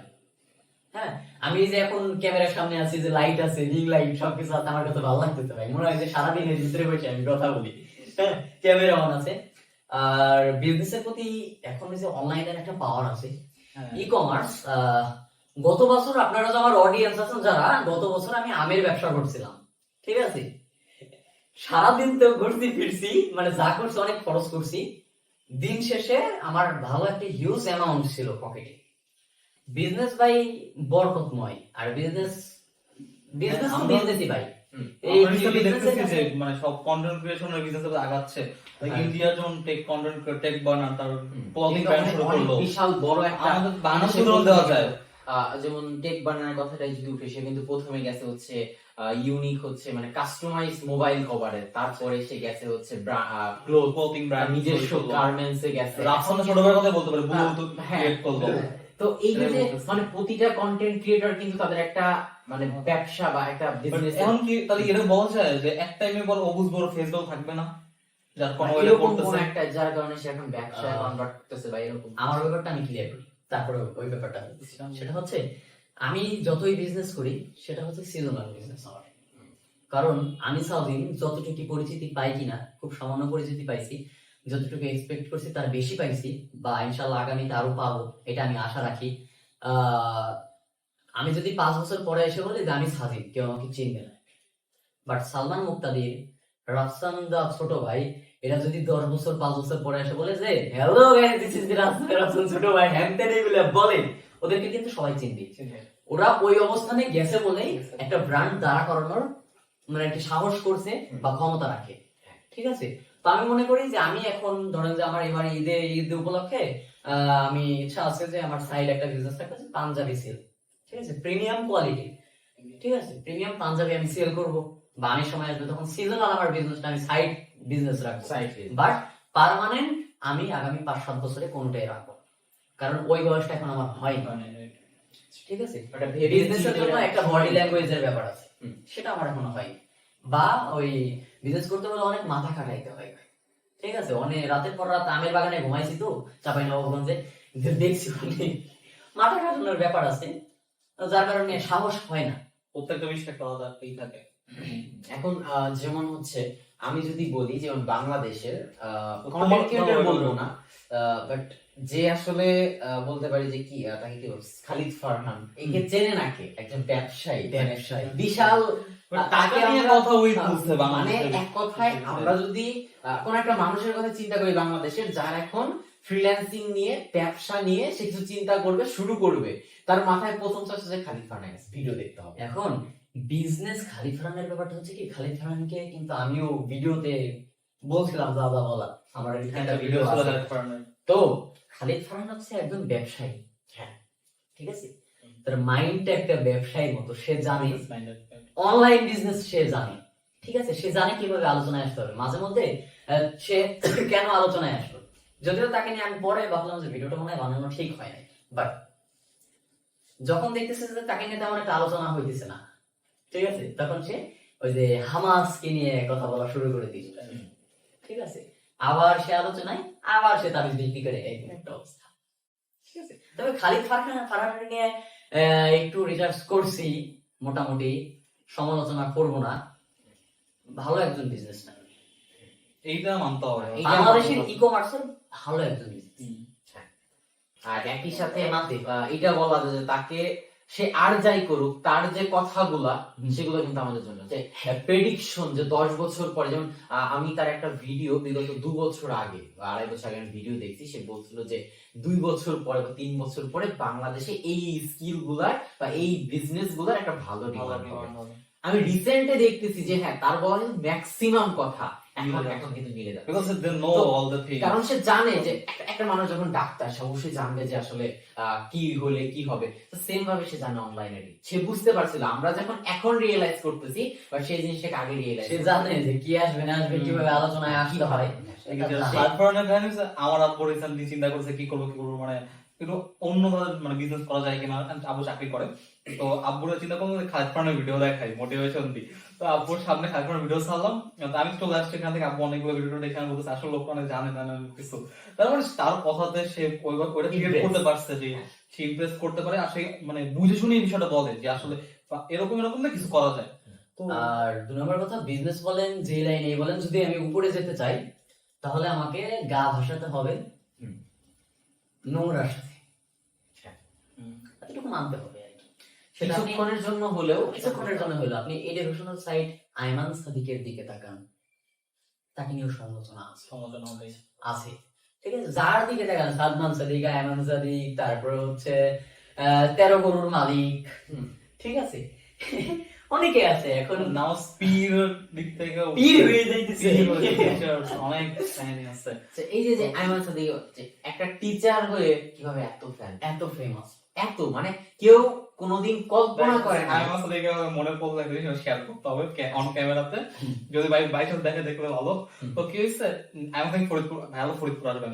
আচ্ছা তো হোপফুলি তখন ফরিদপুর আসবে ডিসি অফিসের একটা প্রোগ্রামে। আচ্ছা তো আমি জাস্ট গেছি ডিসি প্রোগ্রামে, তখন ভালো মঞ্চে। আমি তো হয়েছে কি, আমি তো ভাইয়ার সাথে আমার পরিচয় নাই, চিনা টিনা না। তো আমি উপরে উঠছি, মানে মঞ্চে যাচ্ছি, তো আমার পরিচিত ছিল। আমি মঞ্চে উঠছি, পর ভাইয়ের সাথে কথাবার্তা বললাম। তো কি হয়েছে, আমি আমাদের ফ্যান বেসটা একটু বুঝাই কি কি অবস্থা। তো মঞ্চের 4 সাইডে মানুষের বইটা গেছে, খালি ওর একটা সেলফি তুলবে, ওর কাছ থেকে একটা ইমেল অটোগ্রাফ নেবে, ওইটা সামাল দেওয়া হয়েছে। তো তার ভাইয়ের গাড়িটা মানে ভাইয়া বের হয়ে যায়, ভাইয়ের গাড়ি একটু দূরে। তো কি হলো, যে ভাইয়া বলতেছে কি যে পারো, সমস্যা যাই। তো মানুষ প্রচুর ফ্যান ফলোয়ার, ফরিদপুরের ঘটনা বলতেছি, ফ্যান ফলোয়ার প্রচুর পরিমাণে কি মানে ধরে রাখছে আটকা। তো বলতেছে কি যেহেতু আমি ছিলাম, আরো কিছু বড় ভাইরা ছিল, এরা কোনো সমস্যা নেই, আমরা আপনারা মানে ভিতরে নিয়ে আমরা আমাদের ইসে নিয়ে তো আমরা যাইতে পারবো, আপনাদের ওই গাড়ি পৌঁছে যেতে পারবো। তো কি হলো, আমরা যাইতে মানে জাস্ট নিচে নামছে সিঁড়ি দেওয়া, আমি পিছনে ভাইয়া, এই আয়ন ভাইয়া এদিক দিয়ে ভাইয়া ওই ভাইয়া, ভাইয়া আটকে রাখছে একদম, মানে এটা কি বলে বাউন্ডারি দেখছে যাতে নিয়ে যাওয়া যায়। তো কি হয়েছে, তো আমি দেখতেছি যে ভাই আয়ন ভাই পায়ের নিচে একটা মানুষ, মানে একটা বাচ্চা যাই বলি, এদিক দিয়ে আমার ঘাটটার নিচ তারা করতেছে, আমার পায়ের নিচ করতেছে। আমি ভাই লিটারি মানে কি বলবো, ওইখানে বেরোজ আসার কোনো উপায় ছিল না। ভাইয়া আমার থেকে ভাইয়াও চিল বলছে ভাই মানে সরো। তো আমার অবস্থা খারাপ হয়ে গেছে, আমি যে চশমার সময় পুরো এরকম হয়ে গেছে, চশমা পরি। আমি কোনো মতে ভাইয়ের ভাই আমি পারতেছি না, ভাইয়ের রাইখে আমি ব্যাক করছি ওইখান থেকে ভাই। পরের দিন ওই রাত্রেবেলা, বিকালে ঘটনা, রাত্রেবেলা আমি ঘুমাইতে পারতেছি না, আমার শরীর ব্যথায় পুরা শেষ। আমি আম্মুরে বলতে পারতেছি আমাদের মানে কি একটা অবস্থা। পরে বুঝলাম যে সেলিব্রিটি হওয়ার ক্ষেত্রে দিতে যায় ওটা আমি বলতেছি মানে এমনি বলা যায়, আমি মনে রাখছি লাইফে বাইরে বলা যাবে না, মানে ফেসবুক বলা যাবে না, মনে এটা ভাবছি। তো বলছি এই একটা বিষয় আছে যে তুমি কন্টেন্ট ক্রিয়েটর হো, তোমার এই একটা ব্যাড ইফেক্ট। মানে তার সাথে এই যে রিসেন্টলি আমি একটা ভিডিও দেখলাম, আমাদের হচ্ছে ওমর অন ফায়ার, মানে যে আমাদের ফানি কন্টেন্ট ক্রিয়েটর বাংলাদেশে। তো একটা পুলিশের সাথে নিয়ে একটা মানে বাইক নিয়ে একটাই দেখলাম আমি, যে মানে দেখলাম নরমালি যাচ্ছে 10-15 আছে স্পিড গাড়ির একটা গাড়ি আর কি, হুট করে মানে একটা ট্রাক, উনি হচ্ছে পাশ যাচ্ছে, দোষটা সার্জেনেরই, হুট করে চলে আসছে, বাধাই দিছে, মানে সার্জেন্টকে টোটালি লাগাই দিছে। মানে নতুন গাড়ি নিয়ে বেরোইছে ওই সময়, এখনো গাড়ির কাগজটা শোরুম পেপার আছে বাট নাই এখনো। তো সার্জেন্ট তো গাড়ি নিয়ে যাবে হ্যান ত্যান, বাট এরপরে দেখলাম যে ফ্যান যারা ছিল তারা মোটামুটি মিলেছিল এই জিনিসটাকে সলভ করে দিল। এই যে একটা মেবি ট্যুরে গেছিল তাও কোনো একটা জায়গায় গাড়িটা নিয়ে, ফুললি মানে শর্টসে তো ওটা ক্লিয়ার একটাই পাইলাম না, বাট যতটুকু দেখলাম আর কি। তো এতটুকু তো বুঝতে পারলাম যে না, যদি তুমি করো তোমার আসলে সব আছে, তোমার অনলাইন যদি তুমি ভালোবাসো, তোমাকে অনলাইন যেমন ভালোবাসবে, ভালোবাসবে ফিরাই দিবে মানুষের মাধ্যমে। এটা হচ্ছে মেইন ব্যাপারটা। তো আমার যেটা মতামত যে হ্যাঁ, যদি কন্টেন্ট ক্রিয়েশনে ঢোকো বা ফ্রিল্যান্সিং, যেটা হ্যাঁ এখানে মুক্ত পেশা ঠিক আছে, বাট স্ট্রাগলটা আসলে সেটা অন ক্যামেরায় দেখা যায় না, বাট ব্যাক যে কি চলতেছে সেটা আসলে একজন কন্টেন্ট ক্রিয়েটরই বুঝতেছে। এতটাও ইজি না যে আজকে আমি চিন্তা করলাম যে আমি একটা কন্টেন্ট ক্রিয়েশন করব, বাট এইটা কখনোই আজকে একদিন ভিডিও করলাম, 2 দিন ভিডিও করলাম, 3 দিনের দিন ব্যাপারটা তা না। এখন বাংলাদেশে যারা নাম করা আছে তাদের খুঁজতে যাই, যে এখন যেরকম হয় যে আমরা আগে হচ্ছে কি ফেসবুকে ঢুকলে বাপের টাকা আছে বলতে কাকে বুঝতাম সব থেকে বেশি, আমরা কাকে বুঝতাম, বাট এখন তাকে দেখি, এখন তার স্ট্রাগলে বোঝা যায় যে না এখন আর ওই কথাগুলো বাপের তো টাকা হলে হয় না, তার নিজেরও একটা কিন্তু একটা পরিবর্তন লাগে, নিজের একটা যোগ্যতা লাগে, যে একটা স্কিল। তো অনলাইনে যদি ক্যারিয়ার করতে চাই আমার মতামত এটা যে কন্টিনিউ করে যেতে হবে, Contribution হতে হলে আগে অ্যাক্টর হতে হবে ভাই। অ্যাক্টর হতে হবে। হ্যাঁ, আমার অনেক সিচুয়েশন গেছে, হ্যাঁ আমার বাসা থেকে অনেক কিছু শুনছে। আমার কথা হচ্ছে কি, আমি এমন মানুষ, আমি হচ্ছে কারো কথা শুনতে পারি না। কেউ যদি এসে আমাকে দুটো চড় মেরে দেয় হাই হতাশ না, বাট কেউ এসে দুটো কথা বলবো ওটা গায়ে লেগেছে। তো আমার হচ্ছে সহ্য করতে পারি না, ঠিক আছে ভাই। আমার কেউ একটা কথা বলতেছে, অনেক কথা শোনাইছে, এই ভিডিওর জন্য অনেক কথা শোনাইছে, সেটার জন্য আমার মন খারাপ, বাট এখন আমার একটা ভিডিও শুট করা লাগবে, ওই যে অ্যাক্টিং করতেছি, ভিতরে আমার অনেক কিছু চলতেছে, বাট ডায়লগ আমার প্রোভাইড করাই লাগতেছে, ঠিক আছে। সেম স্পিড নিয়েও করা লাগে, সেম স্পিড নিয়ে করা লাগে। তো আমরা মোরাল এতটুকু বুঝতে পারি তোমাকে দেখে যে এই ইয়াং এজে বা এই জেনে যারা তোমার এজে অনেকে আছে যারা বাংলাদেশে যারা এমন কি ঘুরে বেড়াচ্ছে ওই এদিক ওদিক, আমি আচ্ছা ঠিক আছে। তো এই যে যারা ঘুরে বেড়াচ্ছে, সন্ধ্যা আমরা বেরোলেই দেখতে পাচ্ছি সন্ধ্যার সময় এখানে আড্ডা ওখানে আড্ডা, হ্যাঁ ব্যাপারটা এরকম না যে তোমরা একেবারে দিচ্ছ না, বাট তারপরে যে টাইমটাকে ফেসবুকে যে আমরা অ্যাডিকশনটা দেখতে পারতেছি, এই সব কিছুকে অ্যাভয়েড করে যে 2 বছর এত ঝামেলা, এত কমপ্লেন, এত রেস্ট্রিকশন সবকিছু ছাড়াই এই যে একটা ফ্লোটা ধরে রেখে এখন যে পরিচিতিটা, এটি একমাত্র তাহলে কিন্তু পসিবল এর একটা জায়গায় যে একমাত্র এর পিছনে কি আছে, স্ট্রাগলটা ধরে রাখা, ধৈর্য। এক কথা হচ্ছে ধৈর্য। তো যদি কেউ এরকম অ্যাজ এ তার প্রফেশন দ্বারা করছে, সব থেকে মেইনলি যেটা লাগবে তার ধৈর্য লাগে, ধৈর্যটা। তারপরে তার আস্তে আস্তে সেই বুঝতে পারবে যে তার কি করতে হবে না লাগবে, বাট বর্তমানে কম্পিটিশনে চলতে গেলে তার ধৈর্যটা সবার আগে লাগে। কম্পিটিশন প্রতিযোগিতা অনেক বেশি, অনেক ঘরে ঘরে কম্পিটিশন, হ্যাঁ। তবে নিজের বেস্ট দিতে হবে প্রথমত, নিজের আমি কতটুকু দিতে পারলাম এইটুকু ইনসিকিউর থাকা লাগবে, হ্যাঁ। আর যেটা করব ওটা করবোই ভাই, ঠিক আছে। আমি কয়েকদিন ভিডিও করলাম না, ওই ছাড়া যাবে না, ছাড়া যাবে না, এটাই সবচেয়ে বড় প্যাশন নিতে হবে, আর কিছু না। আমরা মোটামুটি তো আজকে মেইনলি আমাদের প্রোটেস্টটা নিয়ে আমরা কথা বললাম, যে কিভাবে আমরা আমাদের সমাজটাকে আরেকটু ভালো একটা জায়গায় নিতে পারি, বা এই যে আমাদের অনেক সময় হয় যে অনেক অনিয়ম, অনেক আমরা দেখি যে জিনিস আসলে আমরা বুঝতেছি যে এটা ঠিক হচ্ছে না, বাট কথা বলে অনেকে কথা বলে না। তো তুমি যেরকম কথা বলতেছো, তুমি অ্যাজ এ কন্টেন্ট ক্রিয়েটর, তুমি এটাকে কন্টেন্টের মাধ্যমে তুমি কথা বলতেছো, তো আর আজকে সবার জন্য কি থাকবে, তারা আসলে কি করতে পারে? প্রতিবাদ তো শুধুমাত্র কন্টেন্ট ক্রিয়েশন করেই করা যায় না, আরো অনেক মাধ্যম আছে, হ্যাঁ। আর কিছুক্ষণ আগে যেটা বলেছিলাম এর আগে আমি, যে অনলাইনে কেউ যদি কোনো একটা ভাইরাস ছাড়ে, সেটার অ্যান্টিভাইরাস আমি অনলাইন দিয়ে শেষ করতে পারবো, বাট অফলাইনে এই যেরকম আজকে তরমুজের দাম এত শত দাম, ঠিক আছে, অনলাইনে বললে তো আমি কিছু করতে পারবো না। তরমুজের দাম বাড়ছে, ওটা বাড়তে থাক, ওটা অ্যাভয়েড করে আমি ইগনোর করি, পচে গেলে দাম কমে যাবে, ঠিক আছে। নীরব প্রতিবাদ করা যায়, সবাই নিজ নিজ জায়গা থেকে প্রতিবাদ করা যাবে, শুধুমাত্র অনলাইন থেকেই করতে হবে এমনটা না। আমার মধ্যে একটা চিন্তা আসছে যে ওই যে ও করতেছে ও করুক, আমার না করলে হবে। তো চিন্তা করে যে আমি আজকে একটা জায়গা যাবো, ও যাচ্ছে আমি না যাই, ওইটাই আমাদের সবচেয়ে বড় ভুল। ওটা তো বড় জায়গা থেকে কি হচ্ছে কি সবাই এই জিনিসটা চিন্তা করছে যে ও তো করতেছে, আমার কি দরকার, ও তো বাট কেউ না কেউ করতেছে না, কেউ করতেছে না, ঠিক আছে। তো নাগরিক হিসাবে, অ্যাজ এ মানুষ হিসাবে নিজ নিজ জায়গা থেকে দায়িত্বশীল হওয়ার প্রয়োজন আছে, নিজ নিজ জায়গা থেকে প্রতিবাদ করার প্রয়োজন আছে, কারোর ভরসায় থাকা যাবে না, অথচ নিজেরটুকু নিজে বুঝে নিতে হবে, এতটুকুই বাংলাদেশ।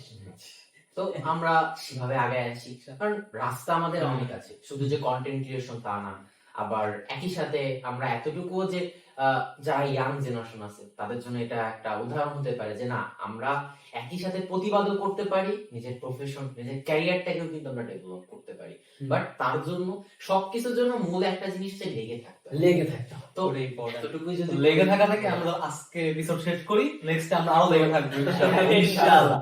ওকে।